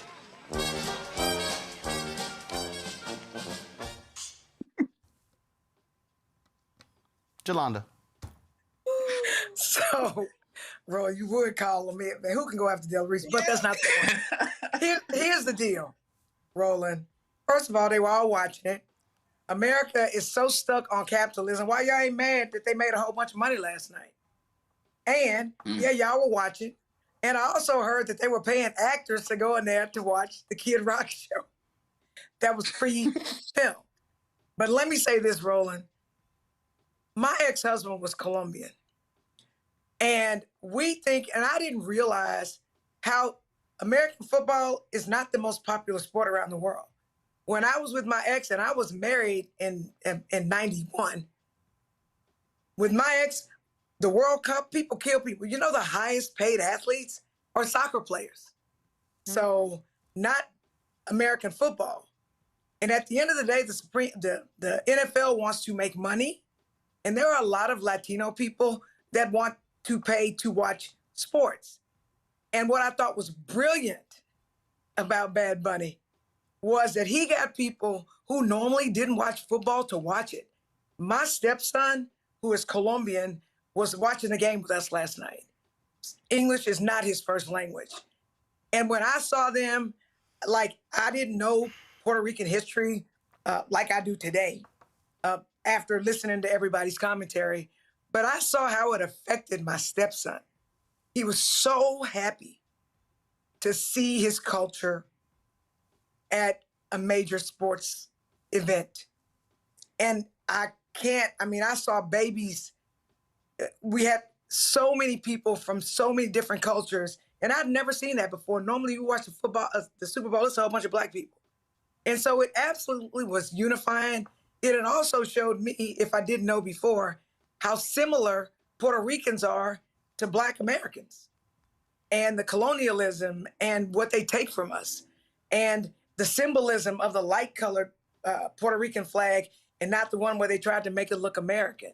So not only was it entertaining, not only did they make a whole bunch of money, not only was it the largest halftime show, not only was it the most viewed Super Bowl, which is what America's all about, capitalism, but it also was able to speak truth to power and tell us about culture and history of America that we all needed to learn. We needed to learn it. We needed to learn it. So thank you, Bad Bunny. But Lawyer Bay, Thelma, the reality is this here. They don't want these other white folk to know about history. They don't want that. They want them to remain clueless.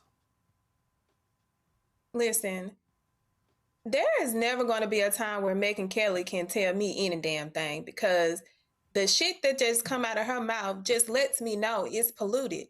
What we saw last night was American. It was so American because our culture, we have so many different cultures that allow this country to be as great as it is. If this country did not have minorities, we wouldn't have the rich history. It was time for the Latinas to have their moment at the Super Bowl with Bad Bunny. Regardless of, I didn't know what he was saying, but I was like, yeah, okay, yeah, get it, bad buddy. Like, I was like, you better be talking shit about Trump. That's what I kept saying. I was like, I know he talking shit because it sounds like, because the way that I know he talking shit. But I was like, I was so proud to be an American, to see this, to witness this, because we integrate these cultures, whether in the food that we eat or in the places that we travel. So why can't we see it on a big screen? And it always takes a Black person to move the needle. You have Jay-Z coming in and diversifying the Super Bowl. Then you have a Black choreographer who created his whole show.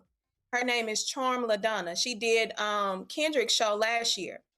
So if we can't have a diverse culture coming in to create these stories that need to be told so we can feel it and be seen, then we're gonna have a bunch of fucking pale, whitewashed, whack-ass entertainment. They done came over here on stolen land. They not even supposed to fucking be here. So by virtue, they are the ones that should be getting deported illegally. So I don't give a damn how these MAGA people feel.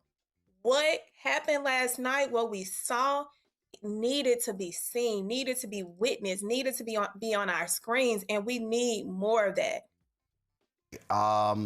Listen, I dance to Shinsia and a lot of Jamaican artists. I don't know what they saying. I dance to soca. I might be salsa. It's a whole bunch of Afro beats. I ain't got no clue what they saying, but it's still a vibe. Yo, I posted on Instagram. Hey, man, Carlos Santana got some songs. I don't know what the hell they saying, but we jamming. So I'm just sitting there trying to understand. I'm like, y'all sitting here tripping. I just think it's stupid. And so the white meltdown is hilarious. And I'm going to say it again. Ain't shit y'all can do about it. Y'all can sit here and run your ass and have your little kid rock Clanchella. Y'all can do whatever y'all want to. But guess what? We ain't going. I keep trying. Listen, the basis of our book, I said it. The numbers are not turning back. Y'all could try to sit here and hold on all y'all can. And again, and there's some Negroes out there mad as well. This is not right. This is an American event. Man, go sit your ass down. They didn't want us in the game anyway. Okay? So remember, last year, they bitched about Kendrick. It was too black. It was awful. It was rap.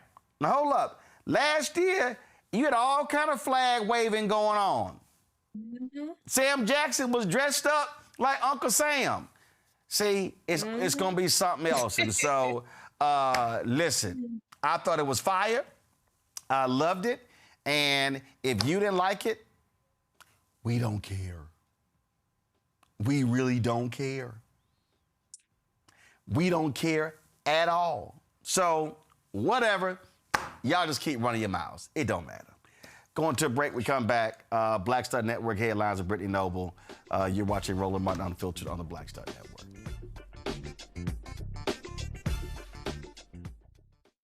With medicine and science under attack, I want to keep you and your family informed and healthy. I'm Dr. Ebony Hilton, and I knew at the age of 8 that I wanted to be a doctor. So I studied hard and became the first African-American female anesthesiologist hired at the Medical University of South Carolina since its opening in 1824. And I always say I was made into a doctor, but I was born to be a mom. And as a new mom, wife, sister, daughter, and friend, I understand how frightening a medical crisis can be. I care for individuals on some of the worst days of their lives, and it's my mission to provide you with a safe space to gain clarity on issues affecting your mind, body, and soul. I recognize that there are health disparities, particularly as it pertains to race, and I want to help bridge the gap between you and your healthcare providers. Join me every Thursday for Second Opinion on the Black Star Network, where each week I'll invite experts from various medical fields to share the latest health news. We'll discuss topics such as the vaccine debate, mental and sexual health, medical bias, infertility, menopause, andropause, nutrition, and aging. Together with my medical colleagues, we aim to provide you with a second opinion. Don't miss it, Thursdays only on the Black Star Network. My name is Bill Duke, and you're watching Roland Martin Unfiltered.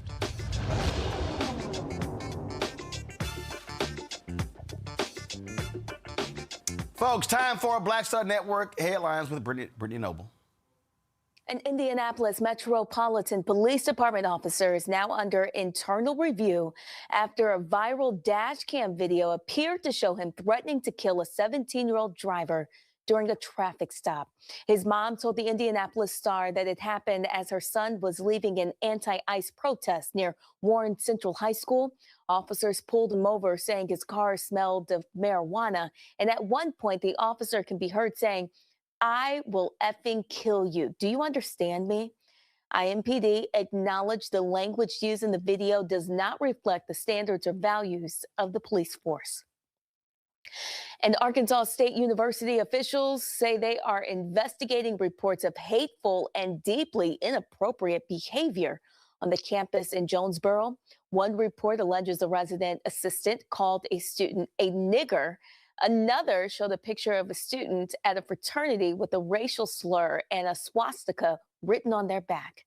In a statement, Chancellor Todd Shields said this type of behavior has no place at Arkansas State. It is not consistent with our institutional values and the standards we uphold as an academic community. Shields is urging anyone who has witnessed or experienced behavior to report it. And the Trump administration says its immigration crackdown targets dangerous criminals. But Department of Homeland Security data tells a different story. Nearly 40% of those arrested by ICE in Trump's first year back in office had no criminal record, facing only civil immigration violations like overstaying a visa. ICE labeled about 229,000 people as criminal aliens, but only 153,000 arrests were administrative immigrants with no criminal history, and only 11,000 were for new criminal allegations. The Louisville Metro Police Department cited the use of license plate readers in 177 criminal citations last year, with about half issued to Black people. That's according to a Kentucky Center for Investigative Reporting review of public police records. LMPD currently operates nearly 200 license plate readers, with roughly 100 more awaiting installation. Louisville police say the flock cameras are an effective crime-fighting tool, but in 2023, the U.S. Department of Justice issued a scathing evaluation of LMPD, finding the department had a history of discriminating against Black people. The Louisville Urban League president said that the findings show racial disparities in flock-related citations raise more questions and certainly significant concerns.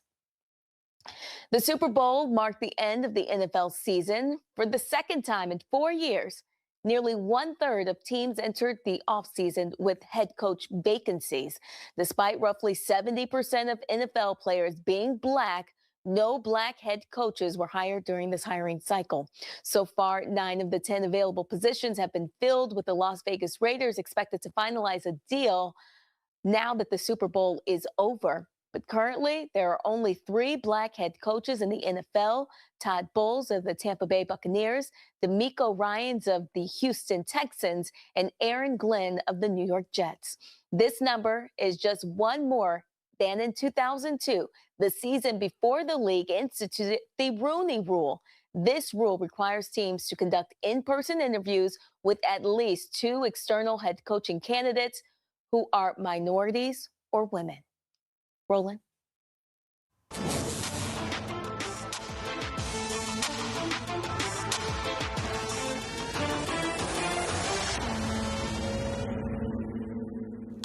Well, Congresswoman Jasmine Crockett continues to blast Republicans, challenging them for the political double standards shaping national policy and calling out their selective outrage from Republican leadership. Check this out. A report describing the impact of prohibiting a person whose sex is male from participating in an amateur meaning not necessarily little kids on the playground. Okay, want to be clear. Amateur athletic competition that is designated for females, women, or girls, or the participation of females, women, or girls in that amateur athletic competition. So are we talking about a report? So I still, listen, now, maybe it's because the clerk didn't read the whole thing, and that's not her fault. She was told that was fine. I don't understand why and where my colleagues are going on everything else, and now they want to be the protectors of girls and women. I didn't hear them screaming this when Renee Good was killed in the middle of the street in Minneapolis. I didn't hear any protection for Renee Good, a U.S. citizen that was killed by the same people that the vast majority of you just voted to give more money to. I didn't hear the same thing. In fact, it was a lot of crickets, specifically including the women, as we were just lectured about what we need to do as women when it came down to the Epstein files. I heard crickets. In fact, we could not get any signatures onto that discharge petition to the extent that we shut down the entire House, and there was no business that was conducted in this entire country on behalf of our constituents. But let me be clear, the Republicans are going to protect girls and women, because that's what this is all about. It's not about the report, because the amendment says it's about a report. Like, miss me on being protectors. Just say that this is what you believe, this is what you're doing. But don't come at us and tell us as women what we should be okay with, what we shouldn't be okay with, because it's just kind of like the same thing where I should be telling a lot of women on the other side of the aisle, I don't know how it is that you are not protecting women as they need protections over their own bodies to make their own decisions. The gentleman to yield for a question. I will yield for a question. Well, thank you, Ms. Crockett, for those trenchant remarks. You know, our friend and colleague from New Jersey started by saying, what do most Americans think of as wrong? So he wants to ground people's approach to this bill on moral intuition. Well, what do you think the moral intuition of Americans is today about shooting Americans in the face for exercising their First Amendment rights, or stripping them of their lawful gun and then shooting them 10 times? You think the vast majority of Americans reject that? Oh, I know they do. You think that's why Donald Trump says he's going to de-escalate and they're trying to get out of Minneapolis because the whole country rejects the bloody, violent authoritarianism on display there? Oh, absolutely. Against women and girls and men and boys? Yeah, and I can also remind my colleagues that feel so deeply about the children, the same children that they don't want to have $6 a day to eat and SNAP benefits, but I know that they care so deeply about children, because as myself and Joaquin Castro traveled to the Dilley facility in Texas, where they had kidnapped a 5-year-old out of Minneapolis and took him, I don't remember any of my Republican colleagues going to check on the people and the children, maybe don't talk about their parents, but the children that are currently incarcerated.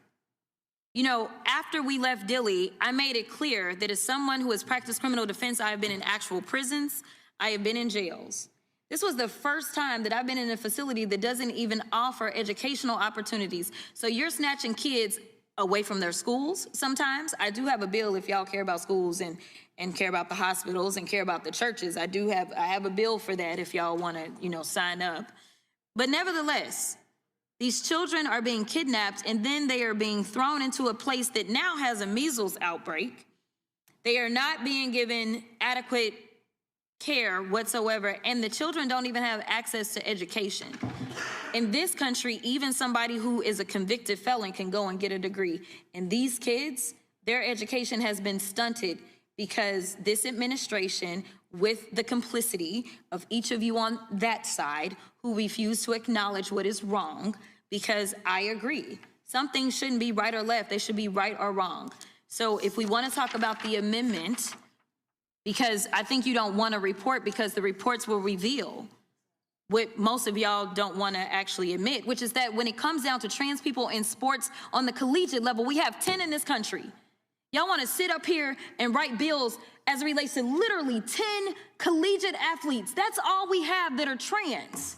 Yet we have hundreds of people, thousands of people that are being incarcerated every single day, and we are subjecting our communities to abuse and being terrorized. But no, let's focus on the 10 trans kids. Well, now, That was a little fiery. Let's talk about the United States Senate race. Jolanna's alma mater, University of Houston, dropped a new poll today that shows that Congresswoman Jasmine Crockett leading Texas State Representative James Tallarico 47-39. Go to my iPad. If you look at the overall numbers here, Crockett 47, Tallarico 39, unsure 12. Among women, Crockett is leading Tallarico by 11 with 11 points, with unsure 15. Among men, Crockett is up Tallarico by 6. Among white voters, Tallarico is leading Crockett by 17 points, 53-34. Among Latinos, Crockett is up by 9. Among African-American voters, 71-13. Broken down by generation, silent boomer, Crockett is up 2, 44-42 with 13% unsure. Gen X, she's up 3 with 18% unsure. Millennials, she's up 16 with 7% unsure. Among those with a high school education, Crockett is leading Tallarico by 25 points. 2 years some college, she's leading him by 26 points. At 4-year advanced degree, Tallarico is leading Crockett by 11 points. Broken down by partisanship among Democrats, 47-39. Among Independent and Republican, 48-31. Of course, the early voting is starting in another week. There in Texas, February 17th, if I'm correct. The primary is March 3rd. This has been quite interesting, Jolanda. It's been because there's been so much conversation back and forth among a lot of white progressives who have been, in their feelings about this race. In fact, I responded to somebody like this was interesting here, and this is somebody who is from Kentucky. And they've got Kamala Harris in their little Twitter bio. It says the Democratic establishment cannot allow Crockett to ruin our chances of winning a Senate majority. The data is clear. Tallarico is the better candidate and our best shot at winning. Big names need to start endorsing. And I just respond to the person by saying, how is the data clear? And what data are you seeing in Kentucky? See, that's what is so interesting here, Jolanda. Is, and I've talked about this before, you got all these white progressives who are not even in the state, who don't even vote, who know nothing about Texas, weighing in. And here's the other thing. Senator Chuck Schumer, they're not counting on Texas to win in the Senate majority. Republicans have a 53-47 lead. Democrats are looking at holding Georgia, holding Michigan, winning North Carolina, upsetting Susan Collins in Maine, Sherrod Brown winning in Ohio, and then an upset in Iowa or winning the seat in Alaska. That's the pathway they see to a 51 majority, not Texas.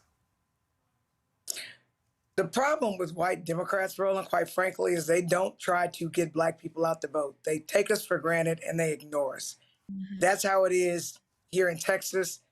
It's sad, even though black people are the most reliable voters for Democrats. And the largest group of eligible black voters in America there in Texas. Right, absolutely. And so I hadn't found any pollsters really here that know how to poll black people anyway, because somebody called us, somebody texting us, asking us questions. We ain't about to tell y'all what we gonna do.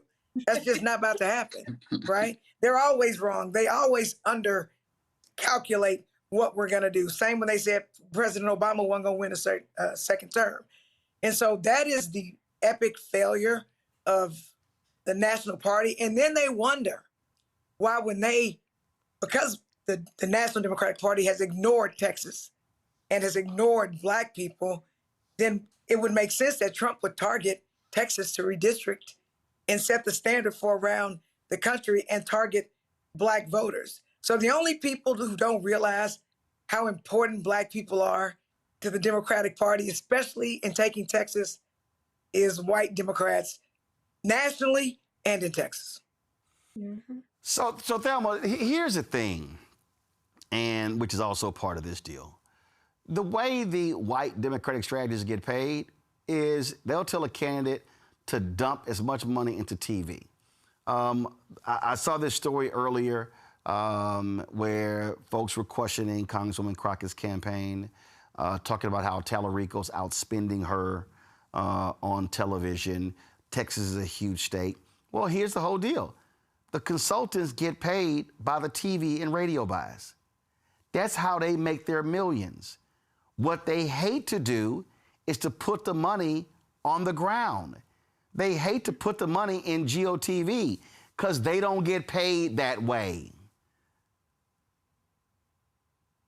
And listen, the one thing that James allowed, he allowed them to get him off of his position of where he knew he was going to run, then get him to flip. I don't know what they offered him on the background, but they played in his fucking face. They played in his face because they wanted him to believe that he was going to come over into this particular race and run it.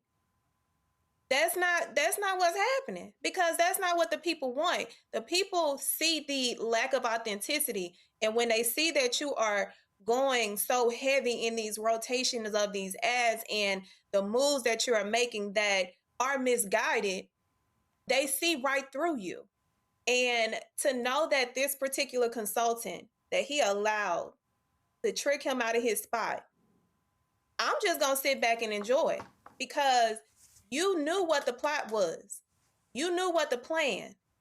And whatever price they put on you and you allowed your integrity to be bought, you're going to deserve everything that comes from this, regardless of whatever poll that you may or may not believe, whatever, how much you are spending.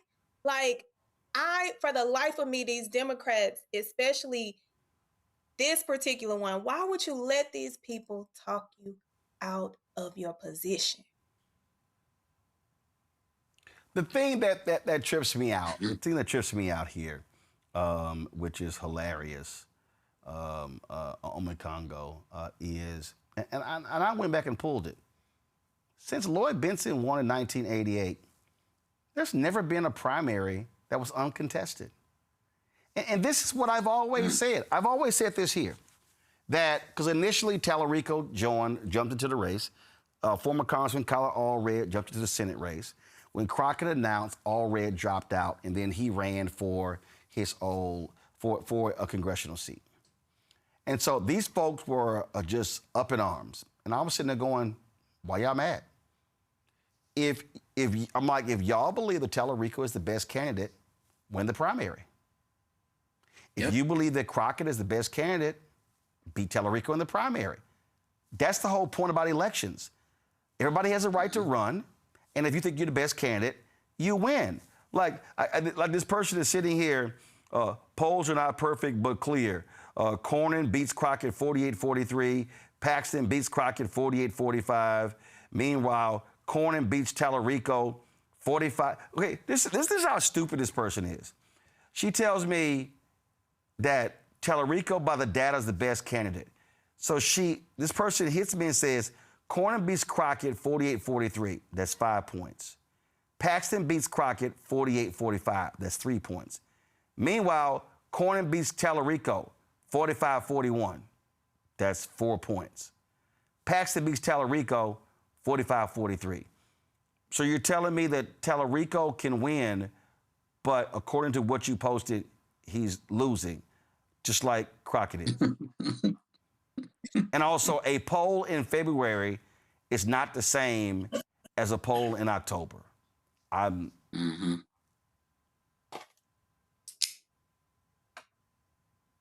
confused. It's crazy. It's crazy. What's frustrating about this is that people are treating this race like it was Obama running against Hillary, and people telling Obama, it's not your time, wait your turn. They're like, well, what are you talking about? Jasmine Crockett, she's older, she has a larger national profile, and people acting like Tallarico's the chosen one. Why? Because he was on like Joe Rogan and he said you should run for president? I think it's absolutely ridiculous, and they continually try to tell us to stay in our place. And Representative Crockett is not about that in any way, shape, or form. And for those who are chiming in from the national level who clearly don't understand Texas politics like you and Representative Jones do, people need to do more shutting up and more listening. And look, The Hillary Trump election of 2016, that should have been the last time that anybody listened to a poll seriously. I mean, the polls are, measures in time. You can take relevant information that can help you going forward with your campaign, but to look at them in such a way that this person should drop out, this person doesn't have a chance, that's absolutely ridiculous. And like you said, we're talking February, and this race is months away. And so, look, both of these individuals, we can talk about our issues with one or the other, or talk about how great they are. They are doing their thing. They are out there campaigning. Whoever wins, I'm sure they're going to endorse the other. And this is not like you said, there's always been a primary. So let the primaries happen. And I feel like people are trying to foment some type of, hip hop style beef to watch these guys tear each other down, because that's what people are used to seeing in politics. And both of them are at least, are smart enough to realize that that's not the moment that they need to be in right now. So I respect them both. And anybody who's saying that Crockett doesn't belong in this race, they have no idea what the hell they're talking about. No, it is ridiculous to actually listen to these people. And it's just all the back and forth is just dumb to me, and I don't think it makes any sense. And so, listen, I mean, at the end of the day, you have to win. Again, and a poll means nothing. Let me be perfectly clear. A poll absolutely means nothing. The only poll that matters is the one on Election Day. All right, folks, we're always transparent about what happens here at Roland Martin Unfiltered. I want to bring you up to date on something. So y'all might remember back in July 2022, that horrible accident when our driver, Deshaun Smith, was leaving Essence. This took place in Alabama. This was the result of our sprinter. It was completely total. There was this driver who was playing road games who jumped in front of him, and it completely totaled our sprinter. And so what then happened is we needed a new vehicle. And I then began to communicate with a black-owned company, someone I knew from Dallas. Her name is Windsor Barbie. The company was called Sterling Luxury Auto. And so we were talking about building a new Sprinter. And so we sent her company $174,000 for a new Sprinter. Y'all might remember when her office opened in Kansas City. Go ahead and roll a video. I traveled there, and I was there, and I visited the place, and this was the shop that was there. They were working on all of these other vehicles, and they had a big old, ribbon cutting, and preacher was praying. And while we were there, this is a photo. Right, that's the ribbon cutting there, and all the different workers. And this was the photo. This is the photo you see right here. I'm showing right now my iPad. This was with the Mercedes team, and I took a photo with them, and I sat down with them, and we went over the whole deal. Because what I wanted was, of course, for us to, when we spend our money supporting black-owned companies. And so that's what this was. And so then, we were talking about a vehicle being delivered. And then so she hit me up and said in June 2023, that a vehicle was done and was being transported to us, being driven here. And then said that there was an accident in Ohio where there was somebody had hit it, and then she got with the Mercedes team. They did not want to send me a repaired vehicle, wanted to send a new vehicle. Well, at that time we started talking, and I really began to reassess the Sprinter. Do we need a bigger vehicle? This is the vehicle that we ended up getting. This vehicle right here, you see it right here. And so we got this from a company out of Pennsylvania.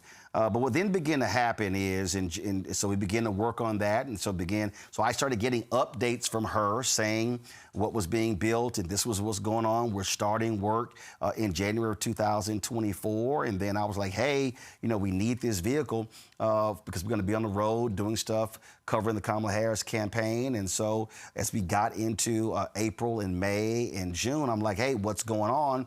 Then I started asking for photos. I said, hey, I need to see something. What's the status of what's going on? And I felt I was getting the runaround, and I kept asking. And finally, in September, I finally said, listen, I'm flying to Kansas City. I want to meet with the company. I want to sit down with them because I was asking for photos, and you're telling me you saw the vehicle, but you can't send me photos and videos. And I'm like, okay, something is not right. So I fly to Kansas City. I get the runaround. Told this company is 40 miles from the airport. In fact, they were about 90 miles from the airport. So I literally go out. To this place in Missouri. And it was like, okay, I'm meeting. Then Windsor Barbie sends me a photo saying, oh, that the company, that they had a fire at their office. And so they were going to meet me at the home of the individuals. And so they were driving the vehicle there. Okay, got it. Uber drops me off there. And I'm literally standing out there for an hour. Never showed up. They never showed up. And I said, listen, I want my money back. And we got a series of runarounds, this and this, and talking to the insurance company, I was dealing with white racists there, I'm trying to I'm dealing with, and so from September 24 through November, all I got were excuses as to where's our money? Where's our money? And finally, we had to file a lawsuit. We had to file a lawsuit against her and her company, and we did so. We got, in November, we got a default judgment. We never could serve her, and we got a default judgment for $555,000, $555,200, plus $13,020 in attorney's fees. This here is the notice of default judgment that we got from the state of Texas. And I made it clear, and again, it was just lie after lie after lie. I have all the text messages, and it was just, I'm working on this, working on that. Hey, I'm going through the insurance company. Okay, great. You're going through the insurance company. Okay, send me the name of the insurance company, send me the claim number, send me the contact person. Never happened. My CFO, it never happened. Now, Windsor Barbie, I knew her from there. She's worked many political campaigns. In fact, when I gave the MLK speech in Dallas, she was there at the event with her daughter. And so the problem I have is, again, we wanted to work with a black-owned company. And this company screwed us. Now, let me be real clear. I made it clear to folks that if we work with black-owned companies, we work with others. Well, there was nobody else we could find to get a vehicle. So we got our new vehicle. Everything is well. And you know what they did? They were giving me updates. And then when they were building it, I was getting photos every single week, showing me the progress. That never happened. And so I made it clear to Windsor, you screwed black people. Black people donated to this show and gave them money. You screwed over black people for $174,100. And now we have this default judgment of $555,000. And I made it clear to her I was going to do this story publicly. And my deal is you need to repay us. And again, I got the emails and text messages going to get done. But I wanted y'all to understand why it took so long. We did not get our replacement vehicle until May of 2025. The accident was in July of 2022. And that's because we got the runaround from Windsor Barbie and Sterling Luxury from December 2022 all the way through May 2000. As a matter of fact, I got the runaround up through September 2025. I did not want to file a lawsuit. The lawsuit cost me money to file the suit, so I lost $174,100 saying to her, plus I lost money getting with a lawyer, but it needed to be on the record, and I'm being perfectly clear to Windsor and anyone associated with her. We are going to go after our money. We're going to recoup our money. And I made it perfectly clear. So I just wanted to give y'all an update of that. I waited, my lawyer, I waited for the default judgment to be final. The default judgment was final in December. I sent her an email saying we were going to do this, never responded, never replied at all. And so when you do business right. And I even told her, be upfront, honest with me. Tell me what happened. It was always a bunch of lies, and that's all it was.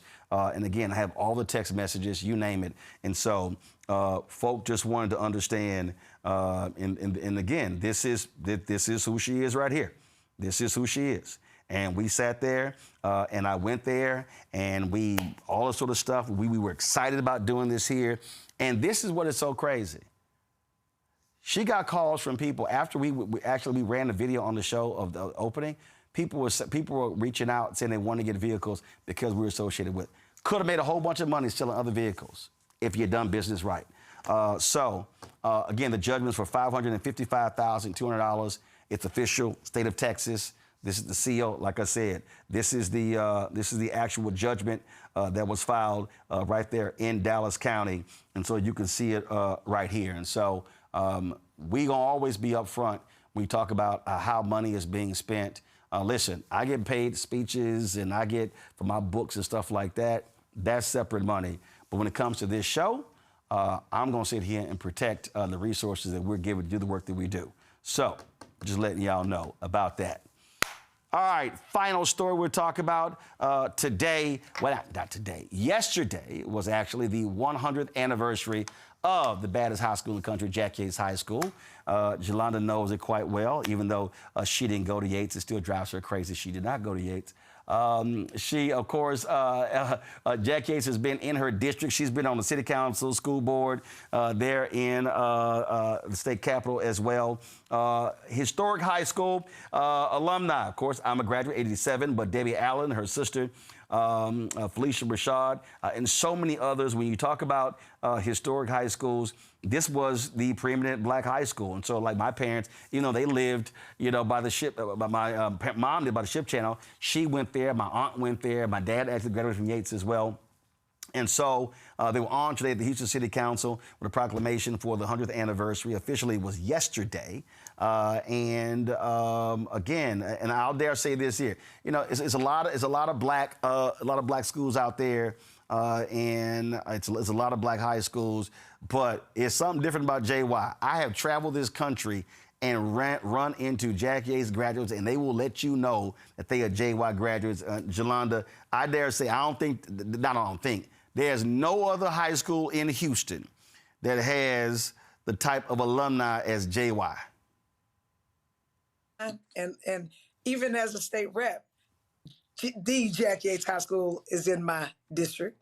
George Floyd went to Jack Yates, in case y'all don't know.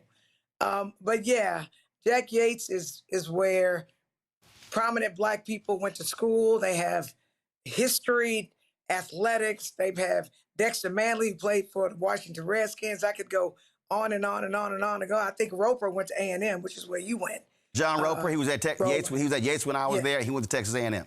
Right. And so I had to put this on. So this is I played baseball at Yates. Also, I was in School of Communications. And so just so some of y'all, if y'all think I was not clear as to what I was gonna do, this is literally what I was called by the students when I was there. This was my nickname when I was there. But Roland, you got to say, you helped us reopen the School of Communications at Jack Yates. Let's tell the truth and shame the devil. You helped us getting equipment there. You came back. And if you want to be on radio or television and entertainment, you need to go to Jack Yates High School. Yes. JY. So any case, Roland has done a lot. He's never abandoned JY, even though he moved out of Houston and moved somewhere else, but he's always there. I know I've had the opportunity when I was on the school board to present Roland with an award for helping JY remain JY. So. Well, as a matter of fact, I was just texting the principal over the weekend because I still believe that there's more that the HISD can do. Superintendent Mike Miles, and so I got his number. He'll be hearing from me as well because Jack Yates should be the preeminent communications institution. We're now living in a completely different world, a digital world, and there are things that should be done there. And also because I, several years ago I established a scholarship there as well. So we award 3 to 4 scholarships every year of students there. And one of the things, Delma Omekongo, that a lot of times when we talk about graduates helping schools, most folks, it's their university.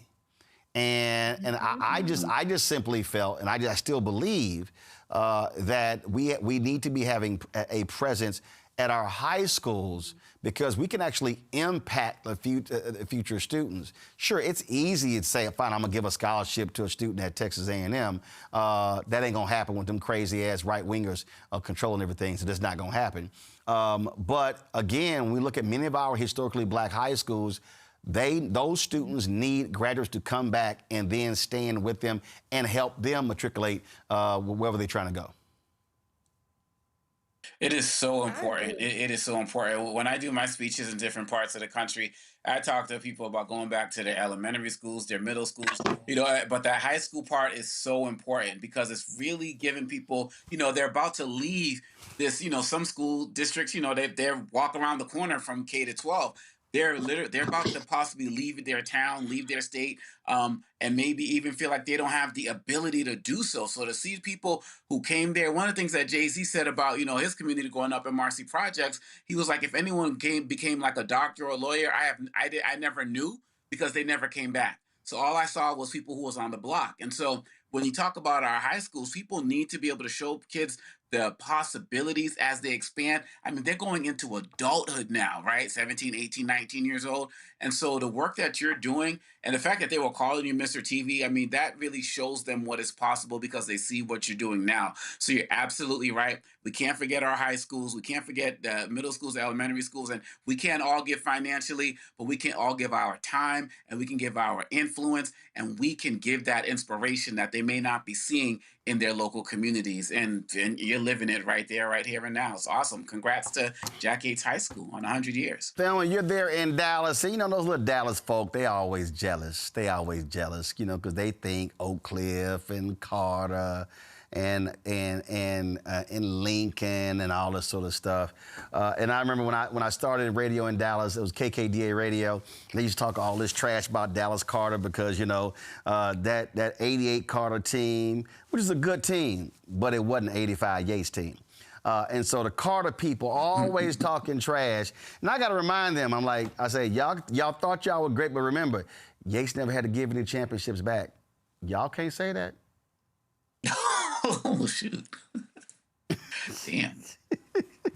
I'm petty. I'm petty. I have that because the one thing that I agree with is the legacy and the enrichment of what some would only have, which is high school.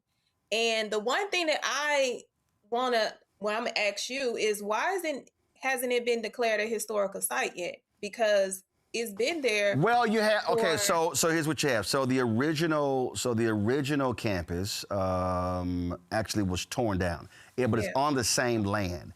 And again, that was even crazy because there was alumni across the country and they were like, what are you?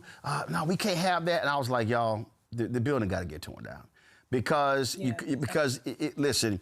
Also, when it was. The student population was much larger when I was there. Then that population really went down. It may have gone down about 700. And so now it's been fluctuating up, moving back up 1,000.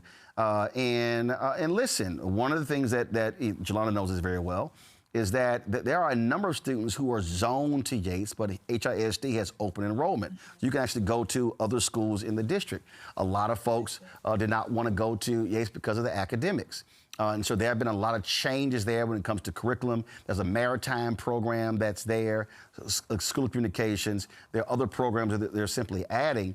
But the thing that I still believe, which is, the reality is everything that I do in terms of media, the foundation was there. That's why the colors on this show match my high school colors. That was done on purpose. Anthony, you should be switching. Come on, no, come on. No, not that. No, behind me. The show colors ain't over there. Thank you. That's the show colors right there. And so that was done on purpose. And so what I fundamentally believe that if we create career education, I get reading, science, math, all this sort of stuff. But I believe that if you create a career curriculum in high school, you are giving students a leg up. And I can just tell you, when I went to Texas A&M, I walked in way ahead of seniors at Texas A&M. I was killing them in the classroom. The reality is, from a communications journalism standpoint, Texas A&M was a step down from where I was in high school. Wow. Roland, if you'll remember we had you cover the Super Bowl in Houston from Yates. Yeah, so what I wanted to do when I was at TV1, I did my show from there. And so again, what I have been trying to get, and I've met with several superintendents, what I've been trying to get these educators to understand is that this is what I do. So don't tell, I remember we had a meeting and they gave me this whole plan, and I'll spit through that plan in about 90 seconds. And I just start ripping it apart. And then the superintendent, what was it, Saavedra? Was that his name? Superintendent, he literally goes, why don't we put this plan aside and hear what Mr. Martin has to say? I was like, that's a good idea. And so the problem that I have with academics is that they are coming to this from an academic standpoint, whereas I believe you need actual professionals come back in the classroom to help craft your curriculum as to where the industry is today and where it's moving forward. And so we hope to do that with Yates. We hope to do that. And again, like I say, I'm in contact with the principal, and I made it in others, and I said, listen, I got no problem hitting a superintendent, because before this principal, when Tiffany Guillory was there, the brother who was superintendent was playing games, and they were going to fire her. And y'all might remember, I went down there and I spoke before the school board, and I said, I'm going to tell y'all right now, you fire her, I'm pulling my scholarship, I want my money back. I said, and I'm going to do my show from outside of this building at every single one of your board meetings. I'm going to be on y'all ass every time. They went back in that back room. They went back in that back room and voted not to fire her. But I needed them to understand I wasn't playing. But again, I just believe that we can't wait for students to go to college. You'll say, well, what's your decision? We have to be creating opportunities in high school, not just Yates, all high schools that are career-driven, because a lot of people simply aren't going to four-year institutions. And so that's one of the things I'm committed to do. Like I say, my parents are graduates of Yates, so am I. My aunt is a graduate as well, and so many others. And so definitely want to congratulate JY on 100 years, and we want to see another 100 more. But this is where, again, I need African Americans who are successful in their fields to be as concerned about their high schools as they are about their universities. Yes. That's right. All right, folks, that's it. Jolanda, Thelma, Omikongo, I appreciate it. Thank you so very much for being on today's panel. Okay, I was supposed to go to Arlington, Texas tomorrow. The Bow Collective is honoring me on Wednesday, but I'm actually going to fly out Wednesday morning. Because I've got some other stuff to do, so I'll be back in studio tomorrow. But I'll be in Arlington, Texas on Wednesday, Los Angeles on Thursday. And also, beginning on Wednesday, our team is going to be in Raleigh, North Carolina with Bishop William Barber, covering the protests that they're having there. There's their Wilson to Raleigh Moral March that is taking place. We're going to be live every single day. The march begins at 9 a.m. It then, of course, ends at 2 p.m. each day. We will be streaming the march live. We'll have live updates on the breakdown with Brittany Noble at noon Eastern, as well as right here on Roland Martin Unfiltered. And so we're going to have this thing completely covered and look forward to that. And so it's a lot going on that we're working on, and it's really about, again, keeping you informed. Y'all have heard me say this 1,000 times. There's nobody else out there in Black-owned media doing what we're doing. I'm talking about this daily news show that we have here, the second daily news show with the breakdown with Brittany Noble, our new health show, our other weekly shows. Nobody else is doing that. This is about news and information. We don't spend any time on any of our shows dealing with gossip. Hey, guess what? We did the Bad Bunny story. That was a news story.